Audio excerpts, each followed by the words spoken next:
This is S-4!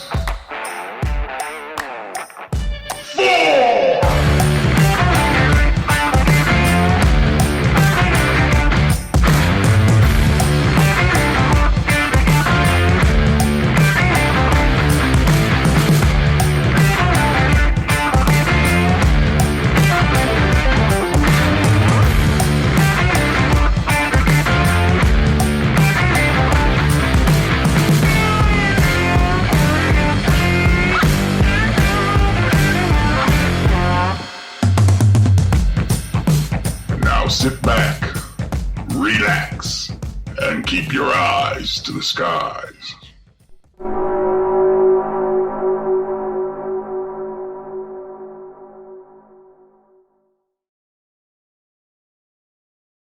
Greetings, folks, and welcome to S-4, where we talk about the serious issues involving paranormal and current events, coming to you live from the S-4 headquarters in the heart of the burning up Cascade Mountains, here in the studio where it is 113 degrees in Cape Horn, Concrete, Washington. Tonight, June 27th, tonight it's 100 plus degree weather as we're talking all things celebrity and movie and music industry and the paranormal experiences they've had. The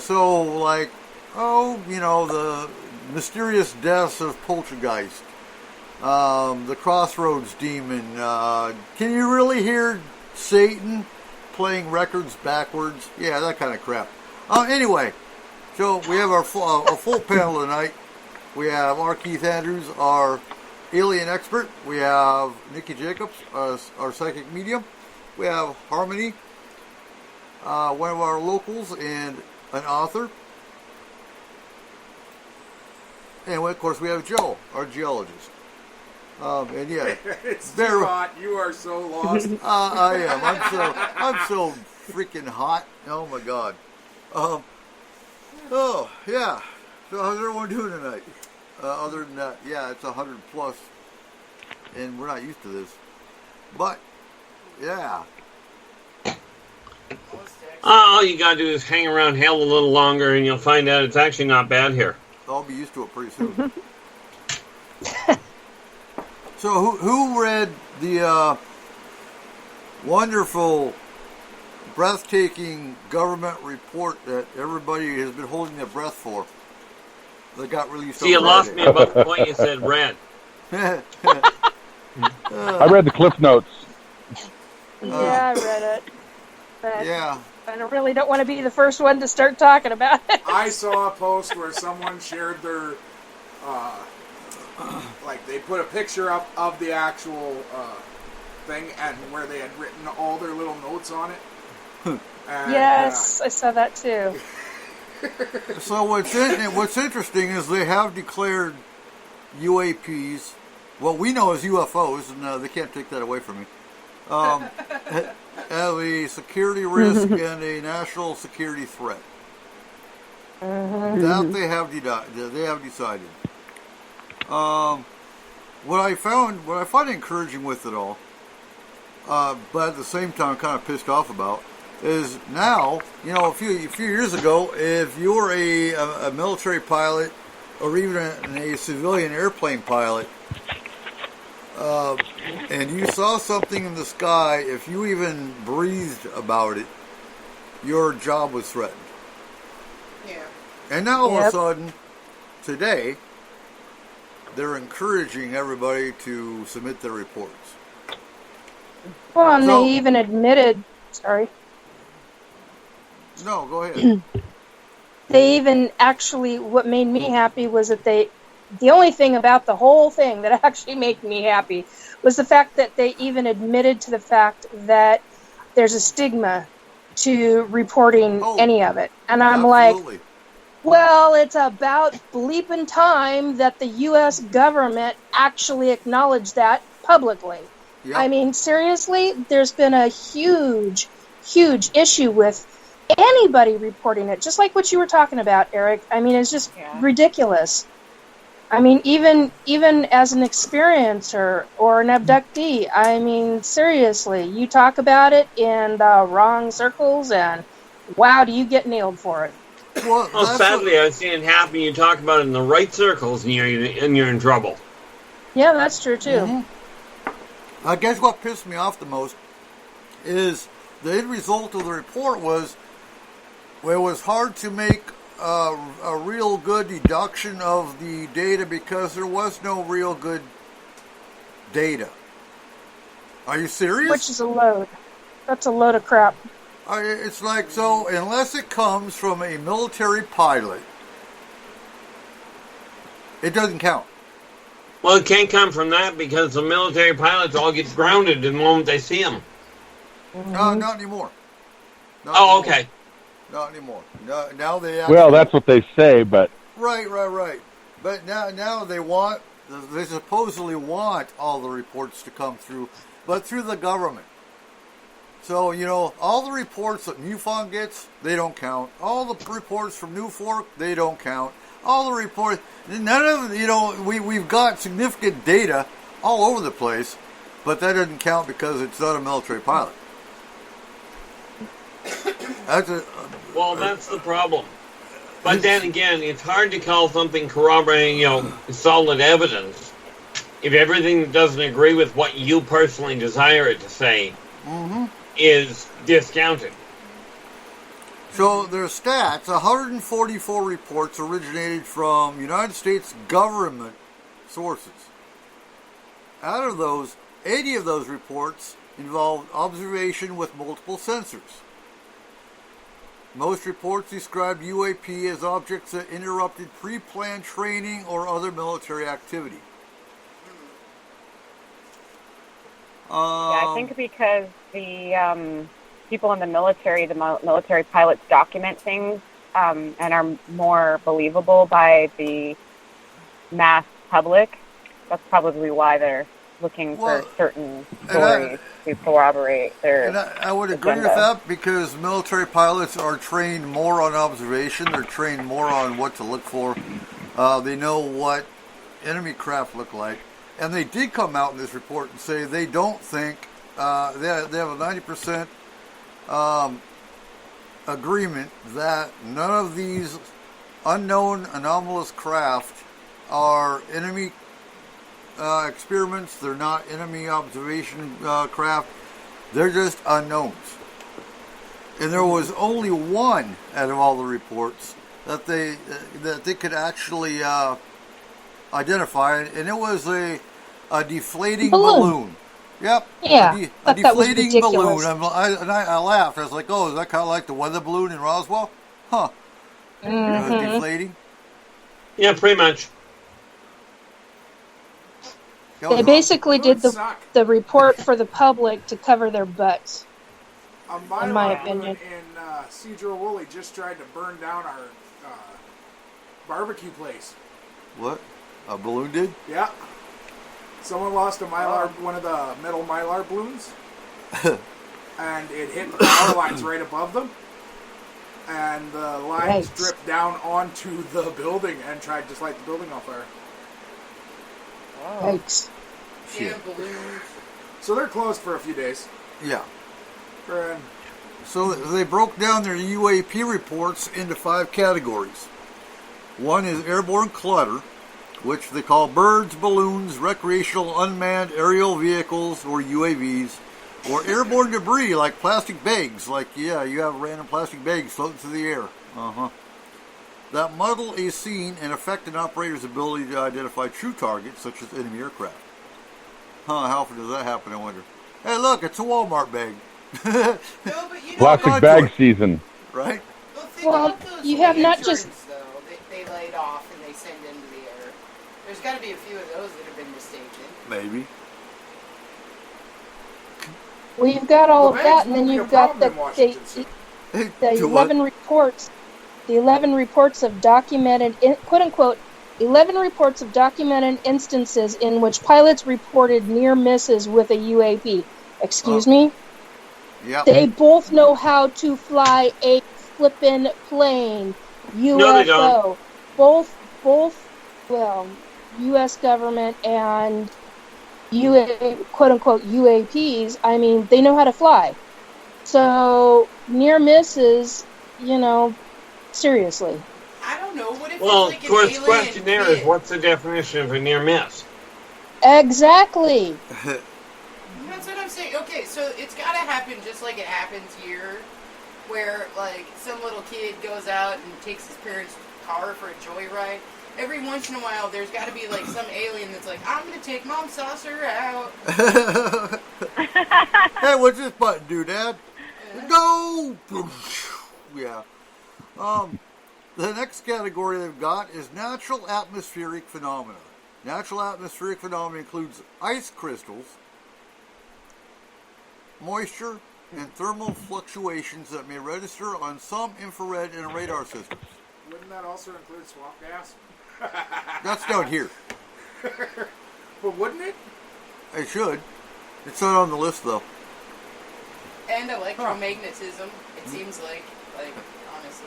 Well, then they got USG, or Industry Development Programs, so that these are developments and classified programs by U.S. entities. We were unable to confirm, however, that these systems accounted for any of the UAP reports we collected.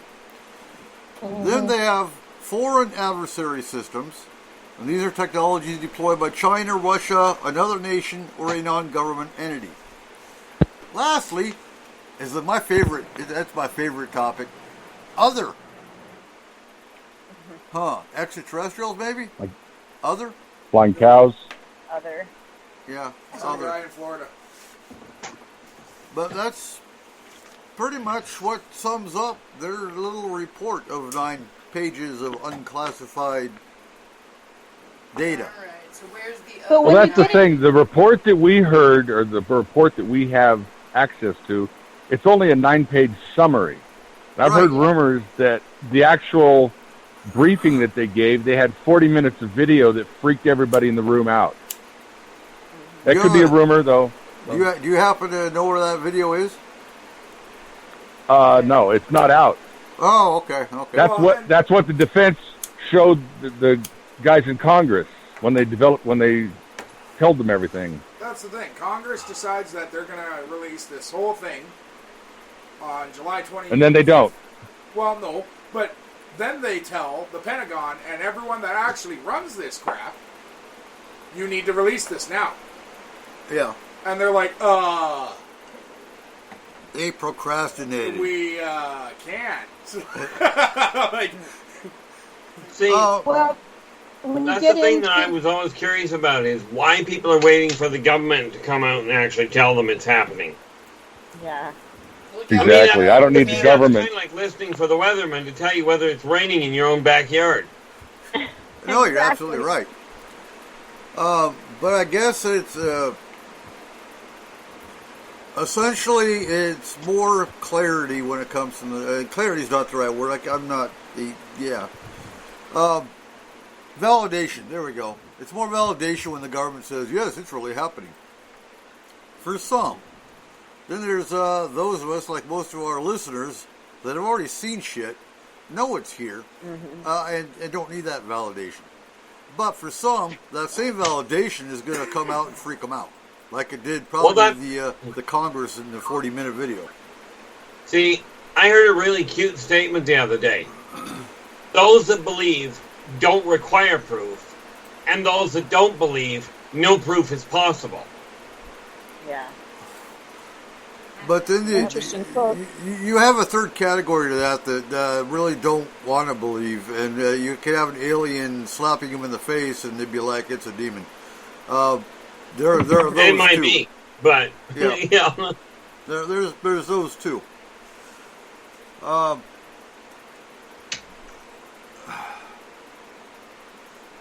still, I watched 3 different newscasts after this came out, and they're pretty much the same.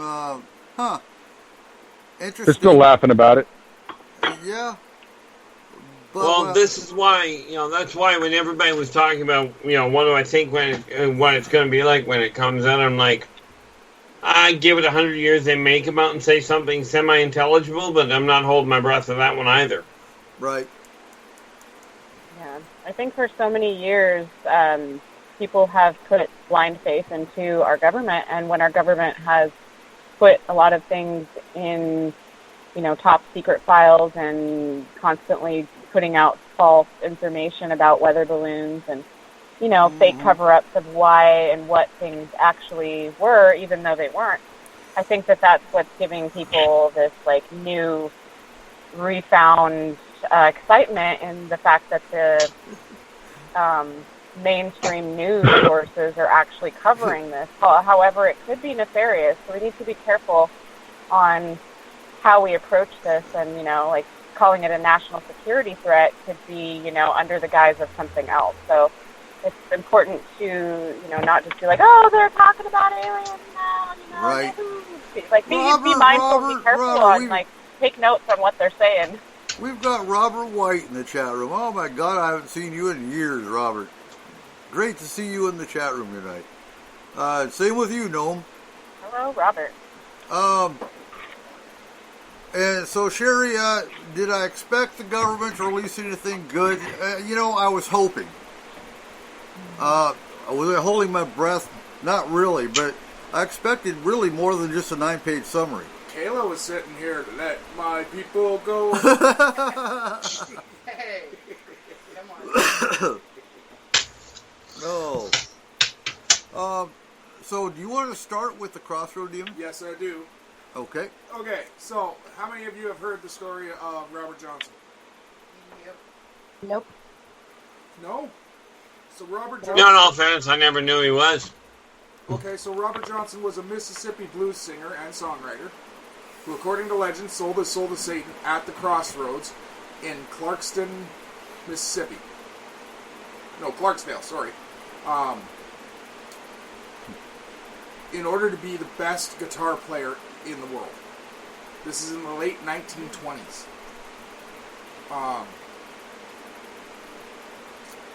He lived till he was 27. According to legend, he made the deal when he was 17. So, knowing what we do about Crossroads Demons and the legends around them, that fits. He got 10 years. Now, his music never actually became famous because he never asked for that while he was alive. Right. He never became famous until the 1960s when all of his songs were re-released. And you always have to be very, and that goes with tarot card readings, that goes with Ouija boards, that goes with anything. You have to be specific about what you ask for. Yeah. It's like that's for sure, especially dealing with the hierarchies. Holy crap, they are really specific. Mm-hmm. Hold on, there was something that I saw this morning that I wanted to... His last words were amazing. Okay. So his last words before he died were, take and hang this thing on the wall, because I done pass all that by. That what got me messed up, Mama. It's the devil's instrument, just like you said, and I don't want it no more. And He died while he was hanging the guitar on the wall. Damn. Does anybody still have that guitar? I believe it's at the Rock and Roll Hall of Fame. If I remember right, it's an L1 Gibson, I think. It's the only guitar he ever played. You gonna go get it, Joe? I might. You gonna tell them about it before you get it? Well, when the zombie apocalypse hits and civilization falls, I have a list of things I'm going to go around the country and pick up. Oh, that's one of them. It's going to be Joe's Warehouse 13. You bet. There you go. You haven't noticed? No, that Bunker seems to already I'm sorry. happen. Bunker 13. There we go. Joe's Bunker of Bunker 13. Yep, that'd be Bunker 13. And in case you hadn't noticed, Joe, that zombie apocalypse may well have already happened.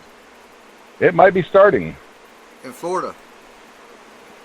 Oh no, even up here I see people walking around all the time with their head, with their whole body tuned into whatever is on their earpods. Well, and they miss everything in life. Well, hopefully they're listening to S4.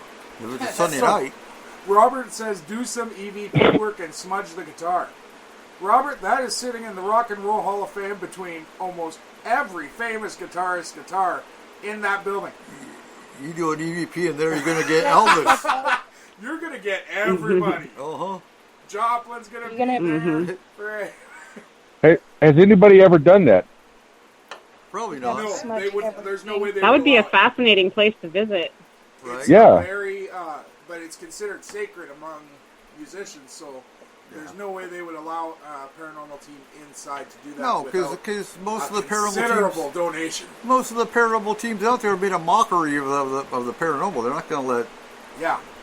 No. That's why you don't tell. Yeah, but aren't a lot of musicians into otherworldly things? There's no other way to put it. A lot of them, yeah.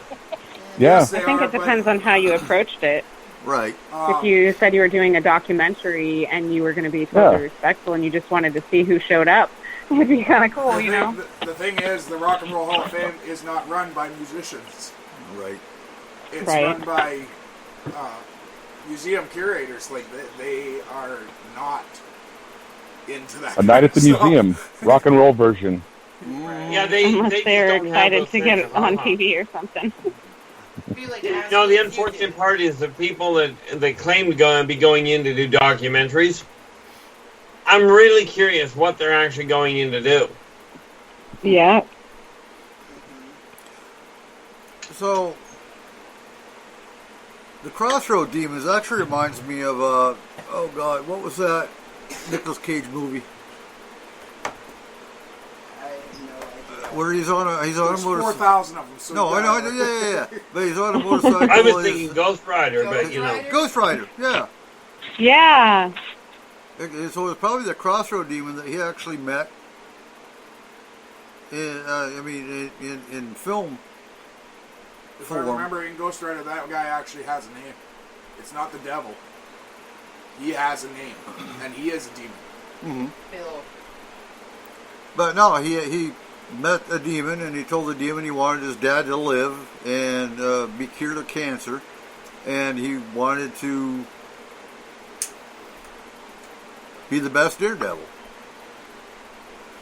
And it came true, but he died. Zarathos. Huh? Zarathos. Yeah. Zarathos is the person who he signed, or who Johnny Blaze signed the contract with. Right. So that sounds very similar to the Crossroads Demon, though. Yeah, and I think it was Robert White. You said, "See, watching Supernatural can be informative," and you are correct. The first season of that was actually very informative. Mm-hmm. Oh, the first season was the best season they did. Part of about halfway through the second season where they started, because the second season was actually pretty decent too.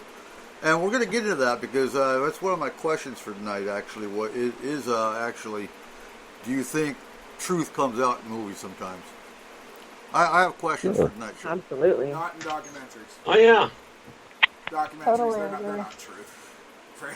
No. But I mean, so you look at X-Files, you look at Supernatural, you look at, hell, you even look at Stranger Things.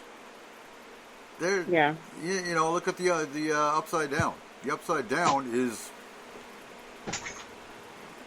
pretty close to alternate dimensions. Well, that's the funny part. See, the reality behind that is they sneak the information out through these science fiction, science fantasy movies. Mm-hmm. But there are a few of the directors that personally I am absolutely certain know what's going on. Chris Carter, for one. That would be one. Yep. Steven Spielberg, I'd say, is another. He does. Yep. Yeah. Yeah, I think that's like that for a few reasons. First of all, it's like kind of to tell people that, you know, like if you watch too many movies, you have this experience, you're just watching too many movies. These paranormal movies, they're branded as, you know, science fiction.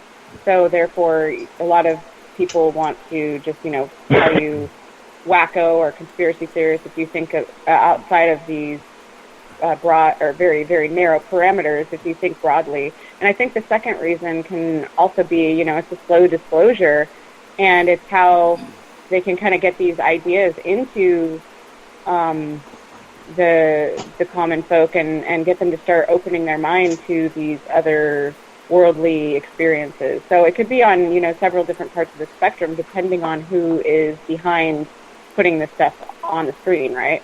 Mm-hmm. See, and that's why I think movies and TV are so different from music, especially when it comes to the paranormal. Because movies and TV can be viewed as a slow exposure. Right. Whereas music is so emotional. Yeah, it hits right to the core, right off the hop. Yeah, so and that's why I think a lot of the deaths that we've had in the music industry aren't regular, just everyday problems. Like I would say, Buddy Holly would be one of them, and the big. Yeah, that's sort of on your definition of everyday. Yeah, well, but like if Buddy you Holly, look at Big Buddy's, Hopper were on that if you look film. at Buddy Holly's unreleased songs that he wrote, right, but never actually got to put down on a track, I think he was getting too close to certain things. Okay, so you bring that up. It's like with Kurt Cobain and other musicians as well. Look at Prince. So there's a lot of different documentaries out there where Prince actually started talking about chemtrails and government conspiracy, and bam, he's dead. Yep. Hey, Cole. Yep, I saw that video. And that Cole? wasn't even... Yes, ma'am. Is Jimi Hendrix's guitar in the Hall of Fame? So one of them is in Seattle at the Experience Music Project. Yeah, Experience Music Project. EMP. Yeah, one of them is with his parents. Well, now his sister, I think. I don't think his parents are alive anymore. But one of them stayed with the family. One of them went to the Rock and Roll Hall of Fame. One of them went to the Smithsonian. And one of them went to the EMP. That's where we gotta go, is the Pop Culture Museum in Seattle. I've never been there. Thank I'm you. gonna go check that out. Thank you. Well, Jimi Hendrix played a lot of guitars. In fact, I have an advertisement with a picture of him playing the same guitar that I have. It's a Gibson S1. Yes, okay, so the four I'm talking about, Joe, would be the ones from his most famous concerts. So the ones that he actually put blood, sweat, and tears into. The one that is with his parents is the one he actually used to write Purple Rain. Not Purple Rain. What's, I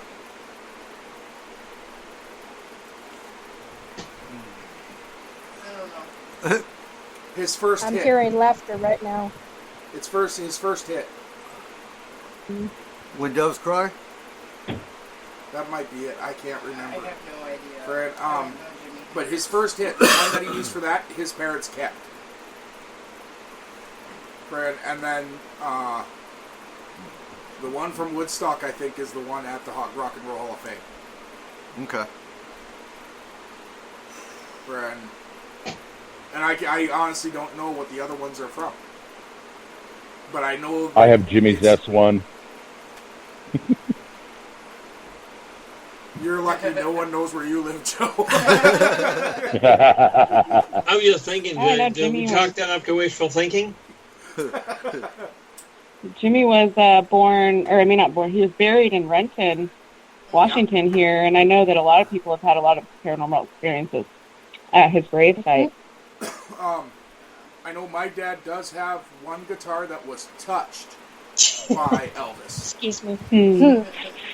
I'm getting talked to, and I'm getting lots of comments from someone right now, and it's kind of funny because the second Cole mentioned the Rock and Roll Hall of Fame, I had somebody show up in my home, and I'm like, who are you? And then I get shown a very specific image, and I'm like, holy bleep, bleep, bleep.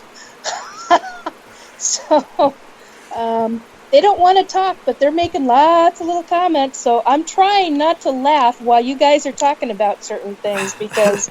Can you tell us who joined us? Jimmy. Ah, cool. So, Tell him I loved All Along the Watchtower. Loved it. I got thumbs up. I wasn't going to do that tonight. I wasn't going to... you can't help name call. It. But you can't help I wasn't it. going to name... You're an open channel. Oh, I don't know if I'm an open channel. But when people pop in, I've had a number of famous people pop in to me before, and I don't always name them. I keep track of them, but I don't always name them. Nikki, it's time for one of the biggest paranormal questions in the world, then.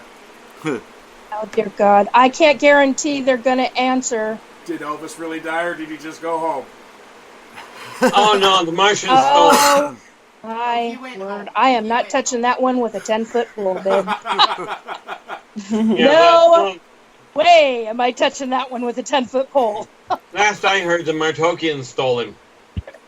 Oh, not Of course, going the same in. people that claimed that said that the Martokians stole the dinosaurs, too. Martokians are from where? Mars. Okay, so the next mission to Mars, we need to start a petition to send up a chili cheese So we can dog get all our stuff back. and a peanut butter and banana sandwich on the next ship to Mars. For Elvis? Yeah, they have to go. Okay. Dude, by the time it got there, that would be so nasty. That'd be dehydrated. I mean, you take a bite and there goes, yeah. And Gnome, you know what? Cole and I have a goal to actually drive down the extraterrestrial highway. You being a trucker, I know damn well you've driven probably down the extraterrestrial highway before. Absolutely. So, what did you learn, and I know you've got an answer, for back in the 70s, the big thing was, oh my God, we can hear the devil. These are say, and hold on. That you couldn't and hear 80s. the devil. Well, you heard messages from the You devil. heard messages Kiss was about one. the devil. Okay. None of the recording artists ever actually claimed the messages were the devil. So, the 5 most famous songs with backwards messages on recordings were Judas Priest, Better By You, Better Than Me, Queen, Another One Bites the Dust, The Beatles, Revolution No. 9, Electric Light Orchestra, Doors. Fire on High, and Slayer, Hell Awaits. What about Stairway to Yep. Heaven? Yep. Stairway to Heaven You've got is the Doors in there, too. blocked. The first one that they actually found it on was Styx, Snowblind. And it's the first one that actually mentioned Satan. Mm-hmm. And it says, if you play the song backwards for about 35 minutes to 33 minutes, you will understand the hidden message. Satan moves through our voices. Correct? Yeah. You could probably listen to a Slim Whitman album and hear something backwards. Oh, wow. There's a name I Judas haven't Priest heard in actually years. went to court over this. Mm-hmm. Because the Better You Better Than Me backwards message was Do It. And 2 kids attempted suicide in the 70s. Listen. Oh, trust me, there were more than 2 in the 70s that made that effort. Yeah. Yeah, but however, there were parents that went after him legally, weren't there? Yes, and they lost. Because the judge said that in no way, like, even though the message is there, just the message Do It. And he heard it himself. Mm-hmm. In no way does that actually cause you to commit suicide. No, there has to otherwise be Nike other would be screwed. problems. Yeah. I'm just Right? saying. Hey, so would Coca-Cola, because of back in the 80s, they had that quote-unquote subliminal... Oh, God, I can't use the word. Subliminal messages in their ice cubes, in their advertising, supposedly. Oh, yeah. That's Supposedly. been going on for, Oh, I've I seen think that. that's The ice cubes in the glass, and it going on says for sex. decades. Yeah, I mean, years But- and years worth Do the of do. advertising crap. So, I mean, this is nothing new. So the actual idea of this is called backmasking. Right. It started with the Beatles' 1966 album Revolver. John Lennon said Paul one is night dead. while smoking pot, he mistakenly played the tapes for the song Rain in reverse and liked the sound, so the band began recording messages in Revolver that can only be deciphered when the record was played backwards. One such message appears in rain. When the rain comes, they run and hide their heads. My favorite one is Queen's Another One Bites the Dust. They actually put Start to Smoke Marijuana in that song. Revolution number 9 had Turn Me On Dead Man when you listen backwards. Electric Light Orchestra Fire on High was The Music is Reversible, Time is Not, Turn Back, Turn Back. And Slayer's Hell Awaits actually has the word Join Us, or the words Join Us. So, like, none of them actually claim to actually work with the devil. Right. Well, no, even Styx did. It just wasn't something they actually said. So, but it. What was the Stairway to Heaven one?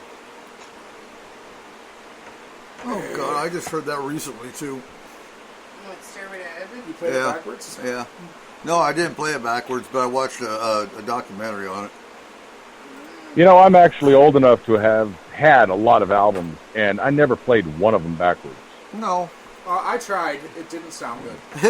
Alvin and the Chipmunks Christmas record. I mean, oh my God! You know what? I was gonna say earlier too. Yeah, if I was gonna commit suicide, I'd be listening to the Chipmunks backwards. No, hell no. Yeah, 9 Inch Nails has 2 different songs in the Downward Spiral and the EP Broken. So Led Zeppelin claims theirs was unintentional in Stairway to Heaven. And you start with, if it's a bustle in your hedgerow, and it's supposed to say, oh, here's to my sweet Satan. Yeah, that's what it was.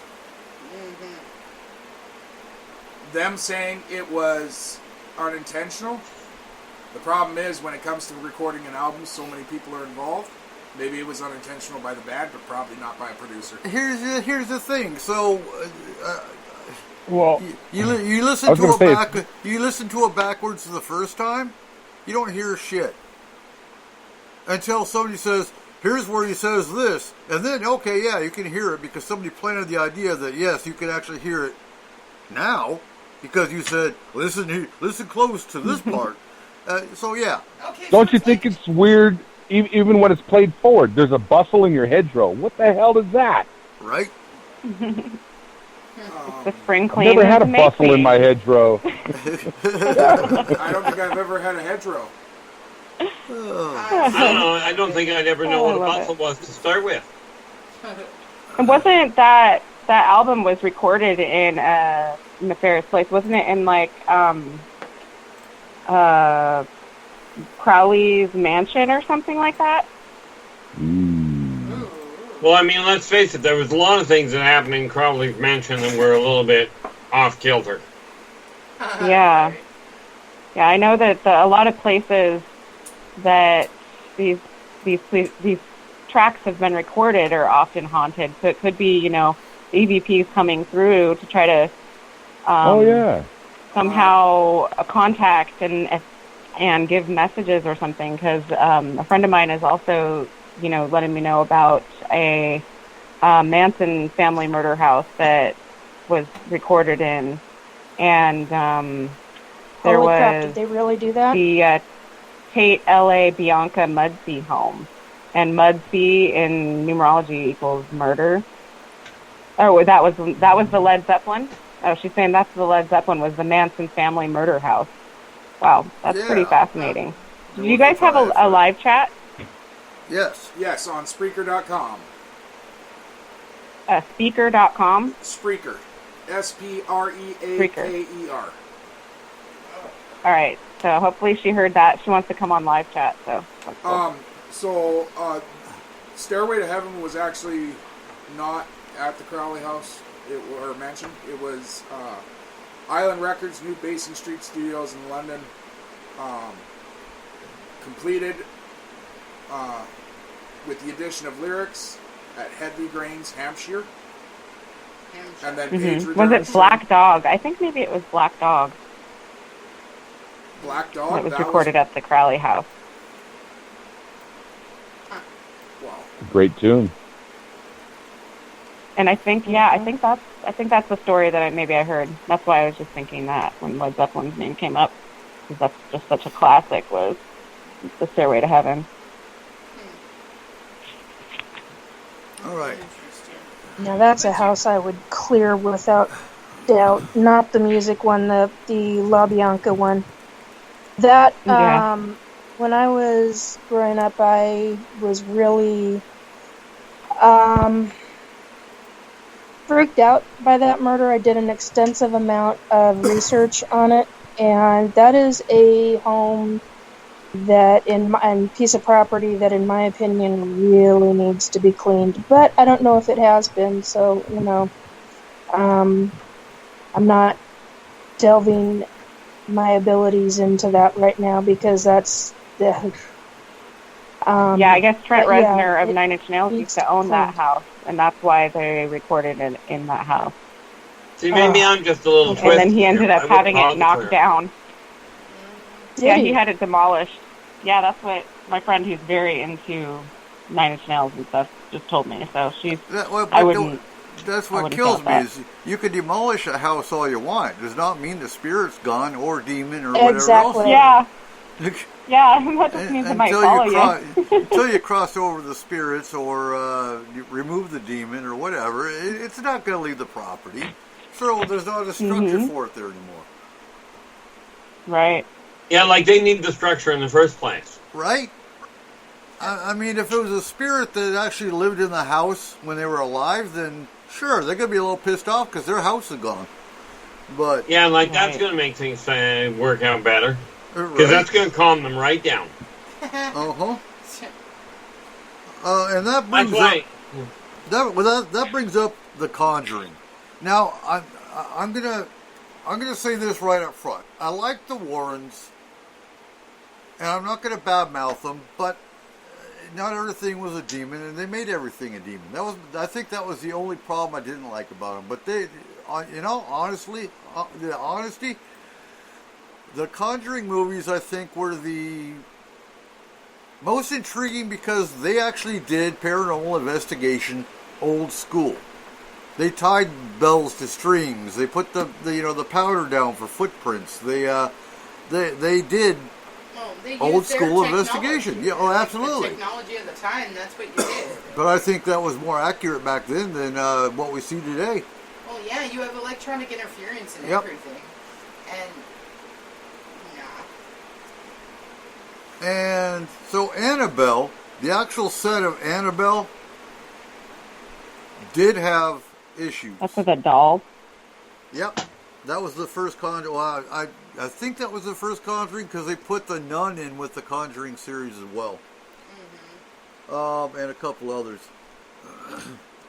So, the director reported seeing, he took a picture of 3 fingers that were drawn through the dust of the window, backlit by the moon.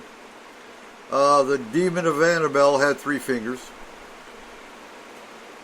So naturally it scared the director. There's just some asshole actor on set going, I think the freakiest part about it was, so the first day the demon was shooting in full makeup, the actor, that is, they brought the demon up in the elevator. He walked out. He walked into the green room. So for anyone that doesn't know what a green room is, they often do movie sets with nothing but a green background, and they put the set or the background in later with electronics. So the actor that's playing the demon walked into the green room, and the glass light fixtures from the ceiling fell and almost hit him. And ironically, in that particular part of the movie, the janitor was supposed to get killed by the glass light fixtures hitting him in the head.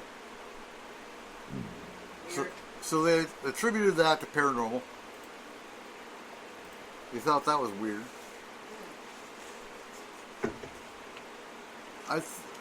See, I always thought that the Annabelle movies would have been better if they'd have used a doll that looked more like the actual Annabelle. Right? Didn't they? So didn't the real Annabelle was more of a Raggedy Ann and Andy? Yeah, it looked like a Raggedy Ann doll. Yeah. And those things terrified me as a kid. So I mean, honestly, I think it would have been hella scarier if it was a Raggedy Ann doll. If it was, well, so the one they used in the movie was creepy looking. I'll give them that. What do you guys think? Well, yeah, I mean, if you can replicate the original artifact that was implicated, if you will, it adds that certain amount of realism to it. So, do you think when they bring in, when they make a movie that's based on reality, do they bring that energy in with them? That depends entirely on who you've got acting and who you've got directing, if you will. Because somebody coming in has to be able to tap into it. Okay. Either that or just shoot it on a site that actually had something rather explicit happen. Right, at which point you might get it anyway. Right. Well, it's like you're tuning into that frequency. Like if they had said the nun in the actual nunnery that it had happened, then I think it would have pulled all that energy in with it. But putting it on a movie set and nobody actually believing in it, I think it's about intention when it comes to that kind of stuff. See, and that's kind of along the same lines as when you get asked, and I've been asked before, does watching paranormal television shows bring spirits into your house? And I would have to say no. I would have to say it depends on who you are. Yes and no. I mean... Yeah, but then it's not the television show. Huh? Oh, yeah, it's you. Right. But still. Yeah, like, well, when you're talking about the Conjuring movie... Huh? Say that again. Are you still here, Joe? I think she was actually in the movie. Who was?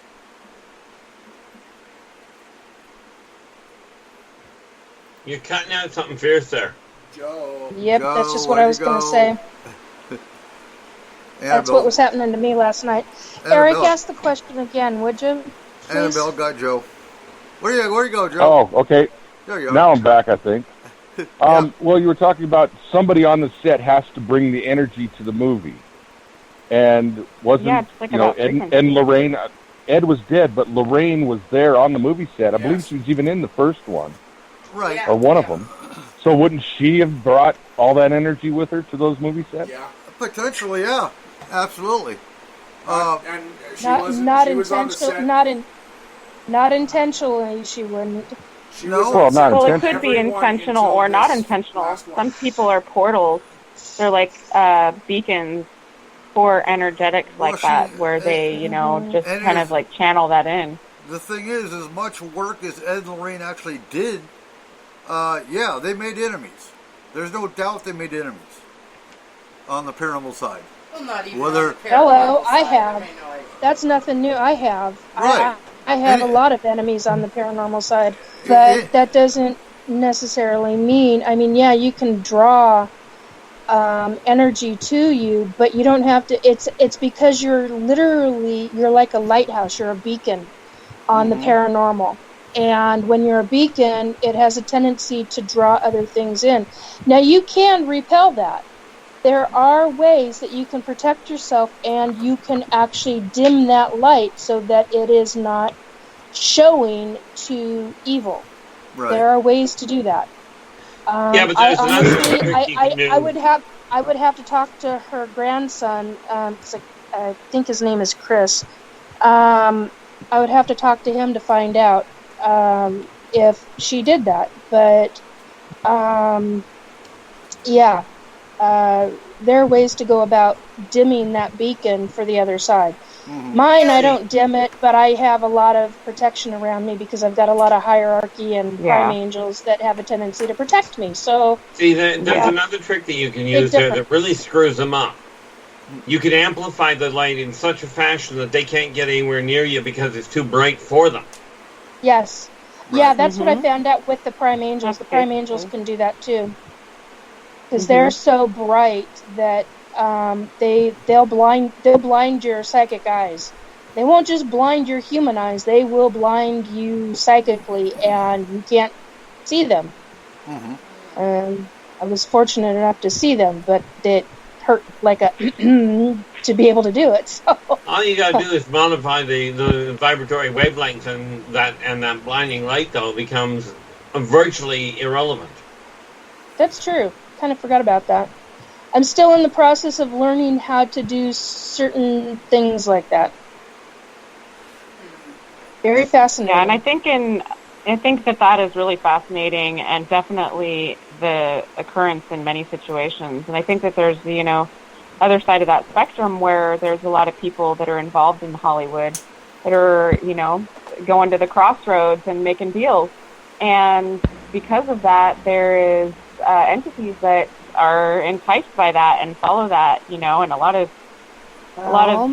darker energies, they come in to tempt you, and when you're working with a lot of celebrities and temptations like that. Yeah, the entertainment folks. That can really attract that kind of energy. Yeah, that's the comical part about it. Say again? It says that's the comical part about the whole thing. I've been dealing with this my entire life, and what I find is it's not so much that all of these deals are being made, so much as people are claiming to make the deals, and it gives them a sense of power that they didn't have before claiming it. Right? Because what I found is, number one, most of what people are claiming that they're getting help with, first of all, they had the ability themselves. What they didn't have was the confidence to make it happen. Or the talent? Like a placebo effect? Essentially correct. And don't get me wrong, there are deals that are cut. But you got to remember, if you're cutting a deal with a demon, or especially if you're cutting a deal with what people call the devil, you can bet your bottom dollar if she tells you something that this is going to happen if you do this, she will not go back on the contract. She will follow it to the hilt. Problem is, she will find the loophole, like was done in what the heck was it called? In Ghost Rider. Okay, we'll save your life. We'll make this happen. Oh, by the way, you'll be dead before you know it anyway. Right. And I like Robert's comment, if they claim it yet don't do it, the demons can still mark them as a soul to claim later on. Absolutely. True. Yeah. Problem with all that is that the demons don't want the soul. Yeah. What people are it always goes bad at some point. Well, it does, but the problem is the demons that people are trying to swing deals with, it's kind of like offering ice cream to Eskimos. They don't have a lot of use for it. No, they want the energy. That's what they're going after. Yeah. Yeah. There's a specific kind of energy. They can eat souls. They can do all sorts of things with the souls, but big deal. It's the specific kind of energy that they feed off of. Oh yeah, there are certain ones that absolutely feed off fear. Oh yeah. Yeah. And I mean, it's this sounds really cold, but it's very much the same the same modus operandi that bullies use. But that's different. They're feeding off emotion, which is energy. They're feeding off fear, not the soul. Well, the soul is just another form of energy. Well, absolutely. It produces energy. It produces energy. Yeah. And they get, do I dare say this on the radio? There's some things that I have done that some people would call questionable. And it's done in order to save a living soul. So I've fed other demons to one of the... I'm getting told to shut my mouth. Oh, boy. I'm gonna say part of this. I won't say all of it. All right, guys. As I look up to the skies. Oh boy, I hope I don't get nailed for this. Basically, I have fed the souls of demons, and they're part of the jinn, to what are known as demon dog. I call them the demon dogs. They're a royalties, a hierarchy royalties, very large, very voracious, extremely hungry demon dogs. Mm-hmm. And when I've protected somebody because they've had a, lack of a better word, a demon attacking them, I've gotten permission from the head honcho himself that deals with them, and they're fed to his dogs or toyed and played with for all eternity. Depends on how you look at it. Right. So the hounds of hell. Yeah, they're kind of like the hounds of hell, but they're not really the hounds of hell. They're right. They're very large. All they are is entity dogs. They're what? Entity dogs. Yeah, entity dogs. And let me tell you, when I say one is big, they are gigantic. They're bigger than my 5-foot couch in length. I mean, they're gigantic in size, and they have a funky looking. I've never seen a face like that. Their heads are just, it's wild. I mean, it's just utterly wild. But it's like a bull mastiff on steroids. Yeah. Oh, so much worse. We're on yeah. track. And they love me because I'll feed them. I'll ask permission, can I feed the dogs? And I get the okay from the hierarchy because he's like, this one is not doing what he's supposed to be doing. And I'm like, well, he's attached himself, and this is what's happening, and I get permission, and I'll feed him. I have no problem in doing it, and they love me for it. They're like, you got more? I'm like, no. And it's the hierarchy royalty who will decide if his lower down will die or if he will spend all of eternity being ripped to shreds by the dogs and being put back together and ripped to shreds again. So, yeah, I don't know how Keith feels about that, but that's what I do. If I have to save a soul, if I have to save a human soul, I'll go about what I have to do it, and I'll talk to the hierarchy to do it. And if I get permission to do something, I have not a problem in doing it. If you get permission, there's no problem. Yeah, Where the real question comes in is how long is eternity, which people don't realize actually has a time frame. Yeah, it does. I didn't know that until, I don't know, last year. Sometime early last year, I was like, seriously? It's their version of it's our version of eternity, but it means something completely different in their timeline. Well, to put it in perspective for people, eternity boils down to this. You've heard of the Big Bang Theory? Yeah. Oh, yeah. Okay. The Big Bang, which is where the universe is redesigned, when that ends, that's when eternity ends, and it starts all over again. Recycle. Yep. It has a cycle. And on that note, folks, we have to take our first break of the night. Yeah. So when we come back, we'll carry on with the Warrens. There's a couple more points I want to bring up with the Conjuring and the Warrens, and we'll move on. And we'll be right back. You are listening to S4 on Spreaker.com.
Welcome back to S-4 with your host, Eric Cooper. And welcome back to S4 for hour number 2 as we wrap up The Conjuring, and then we're going to move on to who? The Bastard? The Little Bastard. The Little Bastard, yeah, the Little Bastard. So, a couple of things I wanted to bring up with The Conjuring is, so if Lorena Warren was in the first 2, that explains how... Not in, but involved. Involved with, right. She kept them honest. That explains why those movies were great. Because, I'm sorry, but the third one sucked. And they didn't come out with a third one until after she had died, so they did what the hell they wanted to, and that was obvious. When I have an 8-year-old that thinks it's just boring as hell, then yeah, the movie sucks. So, that's about all. Anyone else want to add any more to The Conjuring? No, I was just thinking of your last comment. All right, let's move on to the little bastard. What do you got about the Little Bastard, Nicole? Does anyone know who Little Bastard is? Nope. Yeah. James Dean's car. Called that. Yes, it is. It is James Dean's car. So James Dean died in the early 50s, mid-50s, September 30th, 1955, in his beloved Porsche Spider 550 that was nicknamed the Little Bastard.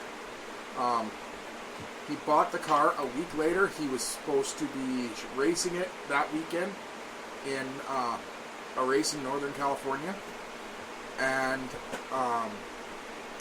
a week before when he first bought the car, he met British actor Alec Guinness in Los Angeles. Guinness had an ominous feeling on seeing the Porsche and would later write in his diary, "The sports car looked sinister to me, exhausted, hungry, feeling a little ill-tempered in spite of James Dean kindness. I heard myself saying in a voice I could hardly recognize as my own, 'Please never get in it. If you get in that car, you will be found dead by this time next week.'" Dean laughed it off and set about preparing the car for the Salinas sports car races with his mechanic, Rolf Worthrich. The original plan was to tow the car to the races, but Worthrich felt it would be better for Dean to get used to the Spider and run the engine. On the Friday of the races, as they were heading up there, they were going along Route 46 at an estimated 85 miles per hour when Donald Turnipseed, a young student from California Polytechnic, driving a Ford two-door, decided to make a sudden turn on Route 41. The impact sent the Ford almost 40 feet down the road and ejected Worthrich from the Porsche. James Dean was pronounced dead on arrival at Pas Robles War Memorial Hospital at 6:20 p.m. Now, there's always stories about James Dean and his death and being able to see him at the corner that they had the accident on. Most of those have never been founded. But the idea that the car itself was cursed has actually a lot of merit to it. Dr. William Esrich bought the Porsche from a salvage yard in Burbank and proceeded to strip it for parts. He installed the Porsche's engine into his Lotus 9 race car, and then loaned the transmission and suspension parts to a fellow doctor and racer, Troy McHenry. Esrich crashed the Lotus at the 1956 Pomona sports car races, surviving, but McHenry wasn't as lucky. He hit a tree and was killed in the same race, and so the curse of the Little Bastard gained strength. His Porsche carried on shortly after the crash. Publicity monger and self-proclaimed king of customs, George Barris bought the Spider, promising to rebuild it. When the Magna frame was found to be beyond recovery, Barris chose to recapitalize on the car's notoriety. The Porsche was loaned to the Los Angeles chapter of the National Safety Council, and from 1956 to 1959, it went on a gruesome tour of car shows, cinemas, and bowling alleys. In March of 1959, while in storage in Fresno, the car mysteriously caught fire. It suffered remarkably little damage, 2 melted tires, and some singed paint. Fortunately, the fire didn't spread to other vehicles in storage. Meanwhile, Barris had sold a pair of tires from the 550, and both reportedly blew at the same time, causing the new owner to career off the road. pretty much any time someone took a part from the original car and used it on their own, they were immediately, within a week, involved in a crash. You think that's where the movie Christine? No. I know it came from Stephen King, but the concept. Stephen King says it has nothing to do with Little Bastard or anything else. That is a dream. Okay.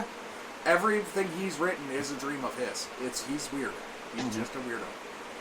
A good there is weirdo. a supernatural. Didn't it kill one of the mechanics He's a as good well? weirdo. Sorry? Didn't it kill one of the mechanics that worked on it as well?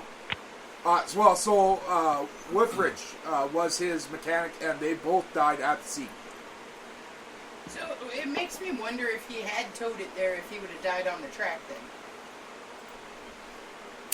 Probably. You know? I would imagine so.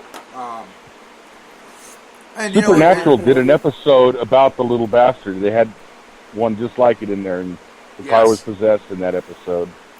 Well, and it reminds me of airplane parts. They've had, reports of strange things happening on airplanes that came from formerly crashed airplanes where they put the parts on, and I can't remember the name of the movies, but there's been movies based on that as well. Flight 57 or, something. So do you think, whether it's car parts or plane parts, the energies of those spirits transfer from car to car or plane to plane because of the parts that, come from those disasters? I think they might, but I think it's also a lot of superstition. If you're told that you're going to die in a week in a car crash, right, then you are being overly cautious or whatever, and you're going to make mistakes. Mm-hmm. Not saying that all of them are just mundane stuff, but there's a possibility that some of these are just because you have the fear that it is going to, and then you do it. Final Destination comes to mind. Yeah. Right. But then I start asking hierarchy beings, and I start talking to the angel of death and go, okay, is this person in your book? Oh, I'll hit him up. I'm like, hey, is this person in your book? Are they meant to die now? And he'll get out his book and he'll start going through it, and he'll go, no, this person's not supposed to die right now. I haven't even been told. And then he gets upset. I've only ever seen him pissed off once. I don't ever care to see it again because it was not pretty. And he was like, okay, we're going to fix this because this person isn't scheduled, quote unquote, scheduled to die. And it's not supposed to happen now. So yeah, if their time is up, their time is up. But if it's not, there are dire consequences that go through a ripple effect throughout time and throughout all the people that it affects. If my name ever comes up in that book, can I borrow it? Because I have a big eraser, so... Hon, it's only ever happened once with somebody I know, and they got taken care of. I had a spirit come to me just beside themselves. I don't know how else to say this, but they were just beside themselves. They were very upset and came to me and said, can you please look into this? This is going to happen within 2 weeks. It's very dramatic, and it's going to affect multiple lives. It's not just one person dying. It's multiple people dying. This needs to be looked into. And I went, yeah, I will look into it. And that night I had numerous different hierarchy beings within my home. And I was like, okay, guys, let's deal with this because this is serious. This is a multi-fatality issue. And let me tell you, hierarchy death was not a happy boy, let's just put it that way, and it got taken care of, and there were a lot of other hierarchy beings that went, okay, this is going to change, and it's going to change now. And it never happened. Nikki has an emergency operations center in her house. Well, yeah, have a lot of different. Honey, I've had hierarchy beings that went wall to wall in my home before. So I mean, and when they left, they popped, and I'm telling you, when they popped, it hurt my head and my whole body, my entire spirit, because they were leaving via portals, and every time, and when they popped in, I was like, oh my God, it's wall to wall. I mean, you can't move. I mean, I could physically move, but if I tried to psychically move, I was like squished, because I had so many beings that were, oh my God, it was bizarre. But when they left, it was pop, pop, pop, pop, pop, pop, pop, and I was like, to slow this crap down, because my ear can't handle it, and I'm a human barometer. I've come to call myself a human barometer because I am, and it was like multi-shifts happening all at this, or like fractions, tiny fractions of a second of each other. So yeah, if there's a dire situation, I'll ask which of the hierarchy beings that I need to talk to, and I'll talk to them. And I'm not even supposed to be talking about that, but I'm like, you know what? I don't care. People need to know that these beings, they are real. I had no idea that there were, I mean, I knew about prime angels and that kind of thing, but I had no clue for hierarchy beings, or all these others. This is a good question for you, Nikki. Sherry wants to know, what are your feelings on the Surfside Beach condo? Oh, just had this conversation last night. My personal opinion, not my... Okay. Go into personal opinion versus psychic. My psychic opinion is that there were people in that building, or set of buildings, that were supposed to be taken out by some government. Why? I don't know. I don't give a diddly boo one why. The fact is that it took out how many other people to do it? Not acceptable. Not okay. They're screwing that's where you piss me off. I'm like, Now, if spirits had come to me and said, hey, this is going to happen, I would have been talking to hierarchy beings right off the bat. I would have been saying, hey, why is this going to happen? Personal opinion, take a look at the video as to how the first building that fell, how it sheared. There's a number of things that, if you watch the video, there are too many little things in those in the video, in how it goes down. I'm no expert in that kind of field. I understand that. That's a personal opinion. My psychic opinion was that there were a number of people that were taken out by some government. Why? Not a clue. Not something I really want to get into, because if I really get into. Because if I get into that, then I'm dealing with a lot of very pissed off people. And I'm like, you know what? I'm trying to do what I can to keep my sanity in what I'm already doing. And there's a lot of stuff going on right now. When it looks like a demolition, though, it makes your senses go, I've seen this pattern before. Yes. So, in other locations. Being one that doesn't watch news, I have one question about the blast. Was it a straight drop, straight down? Or did it fall over backwards? It pancaked on itself. It basically, it had a slight shift to it, but it basically pancaked on itself. Then that was a deliberate implosion. Bingo! Yeah. Okay. That's all I need to know. Moving along. So Sherry actually had a question about 40 minutes ago.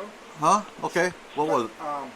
So what movie that we have all checked out, do we actually believe the set may have had paranormal activity, demonic presence, or may have been cursed? She thinks the original Exorcist may be one that had these problems. And I said, like I said, we're going to talk about 3 or 4 of them. But for the panel, if you have one, so I've got the Poltergeist, I've got Rose Red, and that's pretty much all I brought. The Crow. The Crow's a good one, because there shouldn't have been a live bullet in the gun, obviously. But was that paranormal, or was that somebody setting him up? No, I think that was I think that was paranormal. Now wait a minute. On the Crow, was it actually a live bullet, or was it a blank like they used, but the blank is what killed him? Because he put it up to his head. It's the blank, and the blank killed him. Yeah. Yeah, he just screwed up. Should have happened. No, it wasn't to his head. Yeah. Joe, even from where he got hit, gun makers have said that shouldn't be possible. Yeah. Okay. He was 5 feet away. Was he struck by a physical object? So I heard that he put the gun up to his head and was messing around joking and pulled the trigger. No, he got shot in That the would chest. be inches away. He got hit in the chest. Yeah, the story is that it was an accident. However, there is a lot of skepticism in that situation as well, where you look at, patterns throughout history when people start speaking out about things, which he did, then they meet a tragic sudden death. So, there are definitely questions raised about that whole situation. And that's why I asked, because a lot of blanks actually have a piece of wax on the tip, and the piece of wax will come out. When we use blank, it's one reason we have a flash suppressor on our weapons when we're using blanks, because they do have a... And like Robert has said, from what I hear, the blank had a piece of paper in the chamber. Oh, that's what I was seeing. Okay, that makes more sense. But Thank you, Robert. From what other gunsmiths have said, right, and from the actual maker of the gun itself, it shouldn't have happened. It shouldn't have been possible. Okay. Yeah. It shouldn't have been possible for him to actually, for that, even with the piece of paper. I heard that testimony as well. It shouldn't have been able to penetrate the body. Is Keith still with us? Oh, yeah. Okay. I had to make it's just sure. you're talking about movies, and the problem there is I don't watch them or the news.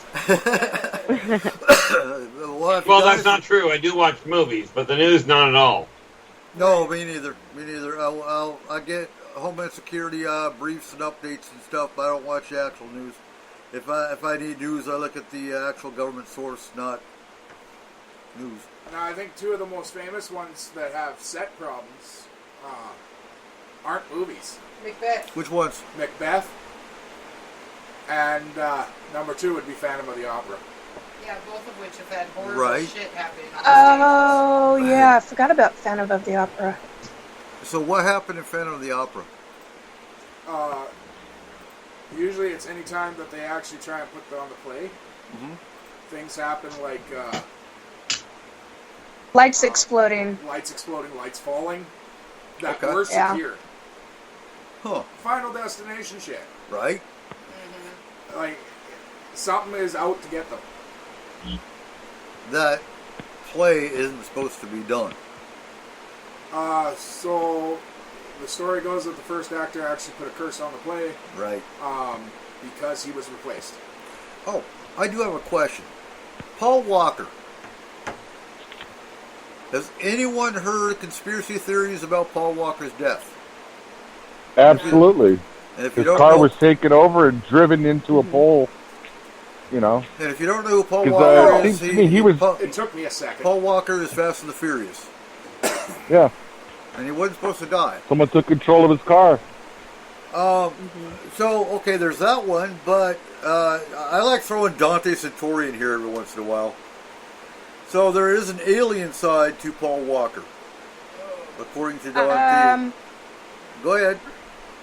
I just saw that somebody had tampered with whatever it was in however Mr. Walker died.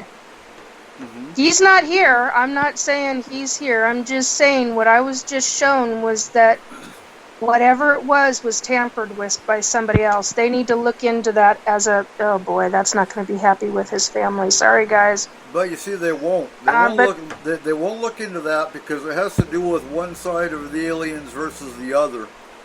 And according to some theories, so I don't have a real opinion on this. I kind of do, but I'm kind of on the fence with it. Well, if it was someone who was trying to get them to stop making Fast and the Furious movies, they freaking failed. Like, right? No, but they did give new it. just They did came give out it a Friday. boost for new life.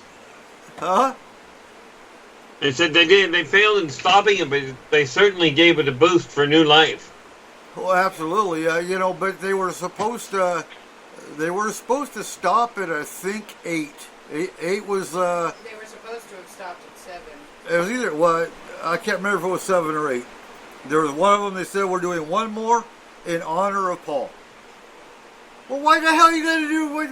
9 just came out. What, Friday? Yeah. And I've got to watch it because I love the whole. I like Vin Diesel, and I like The Rock. I like both of them. The neat part there is that they've got number 10 slated already. Yeah, I have no doubt. As long as people are going to the movies, which yes, I'm one of them. Fast cars, famous actors, they're going to sell. Right. Plus, we need more car movies, guys. We do. Brian, the old ones no one knows about. Like, how many of you ever actually heard about Dirty Mary, Crazy Larry? I have. I've seen that in a theater. Right? You do, eh? Best ending ever. Bulldozers. Hey guys, does I anybody haven't seen know? that one. Bulldozers, Yes. I mean. Does anybody know exactly how Mr. Walker died? I mean, like, in He details. was in a car He was with in his a car friend, and crash. they'd left. And they got in a car and they drove, and it was just down the road. It wasn't too far. All of a sudden, he hit a pole doing 120 miles an hour, which makes no sense. Nope. It was like I think he was. There was a rumor that he was researching some type of government conspiracy thing. Yep. And they just kind of offed him.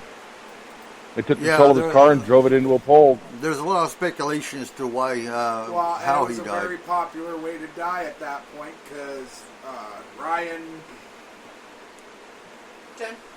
Dunn. Exact same accident. Yeah. A couple months before.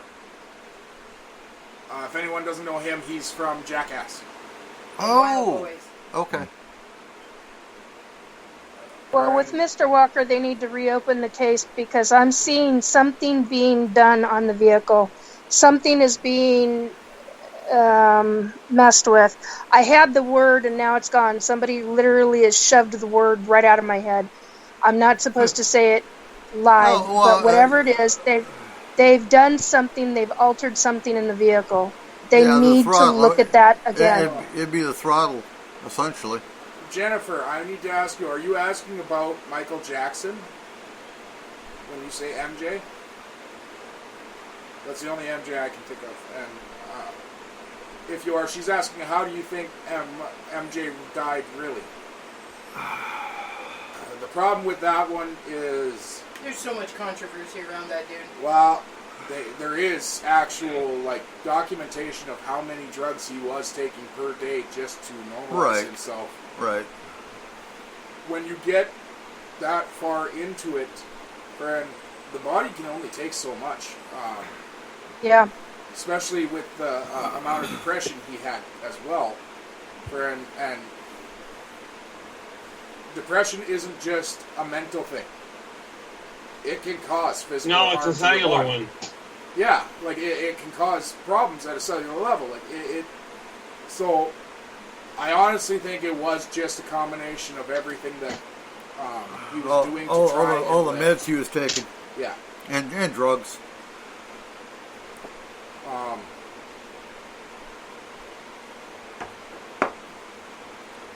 I don't see him being conspiracy case? No. Not. Cole's right. Because he would, the problem with him being a conspiracy case is he wouldn't be the eye-opener. He's the distraction. Right. So they wouldn't want him dead. And like we said before, you want to talk about a conspiracy case, Paul Walker be one, Prince would be one, because Prince was off because of what he was talking about. Princess Diana. Tom Clancy. Princess Di. Yeah. Yeah.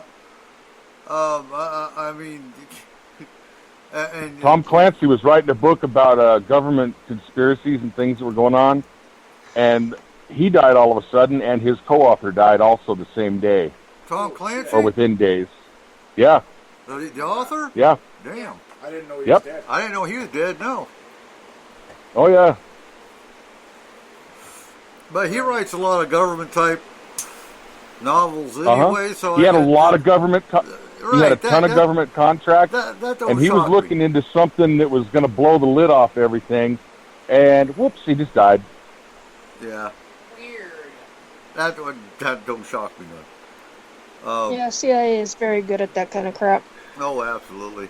I mean, they got away from it for a minute, and they started trying just to silence you by threatening your family or putting child porn on your computer or something that's going to stain your character. Hey, I've had my home searched before, so you know. Right. Walk in, and I knew immediately somebody was here, and they're like, they don't believe that I'm not going to know somebody has entered my home. Are you kidding me?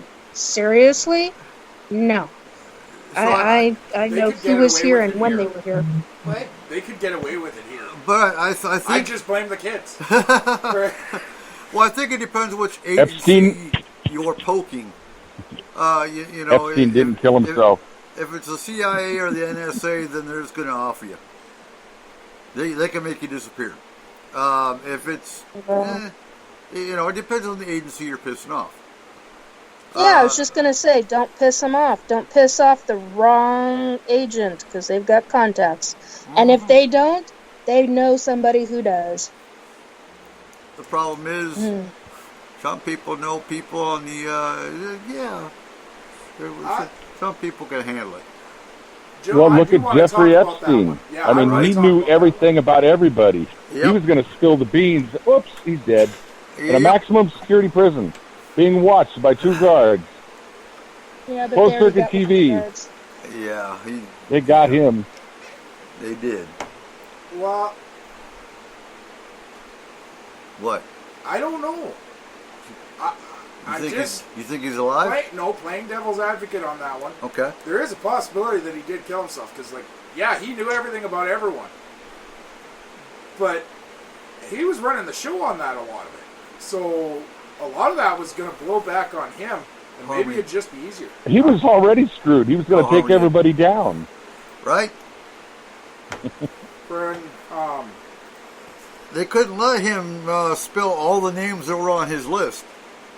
Exactly. I mean, then he had his partner who disappeared for a while, but I think they caught her. Yeah, they got her. I had huge problems with that list in the first place, because nobody actually cared why they were there at that island. It's just, if you were there, you were going to be crucified. Right. So, that island's already been resold. Yeah, that whole story, it almost seems well, like people didn't go to his island to get a tan. Well, they didn't go there just for children, is I guess the point. But if they went there for drugs. They went there. They usually didn't go there for something good. Usually, though, that's the thing. And there was a weird, nefarious temple as well. Yeah. I want to go and do an EVP. Tell me what was going on there. A lot of people might disagree with me on this, but I honestly think, so far as we've seen in the public eye, and as much as the paparazzi have been able to get into his private life, Tom Hanks is one of the most clean-cut people I ever heard of. I couldn't but see... he's on the list. Right, but I couldn't see him being a child porn character. Or it's never person. The ones that you expect. No. Well, no, you're absolutely right. But we have to have somebody play devil's advocate on this. Yeah, sometimes. Sometimes it absolutely is. Yeah. But then again, some of the they use the list for blackmail as well. And even if he did or didn't do anything, sometimes they're like, oh, well, look, now we've got some kind of dirt on you, right? Whether it's drug use or, dark arts or who knows. Yeah. So, what do you guys think of Poltergeist? I thought it was extremely enjoyable.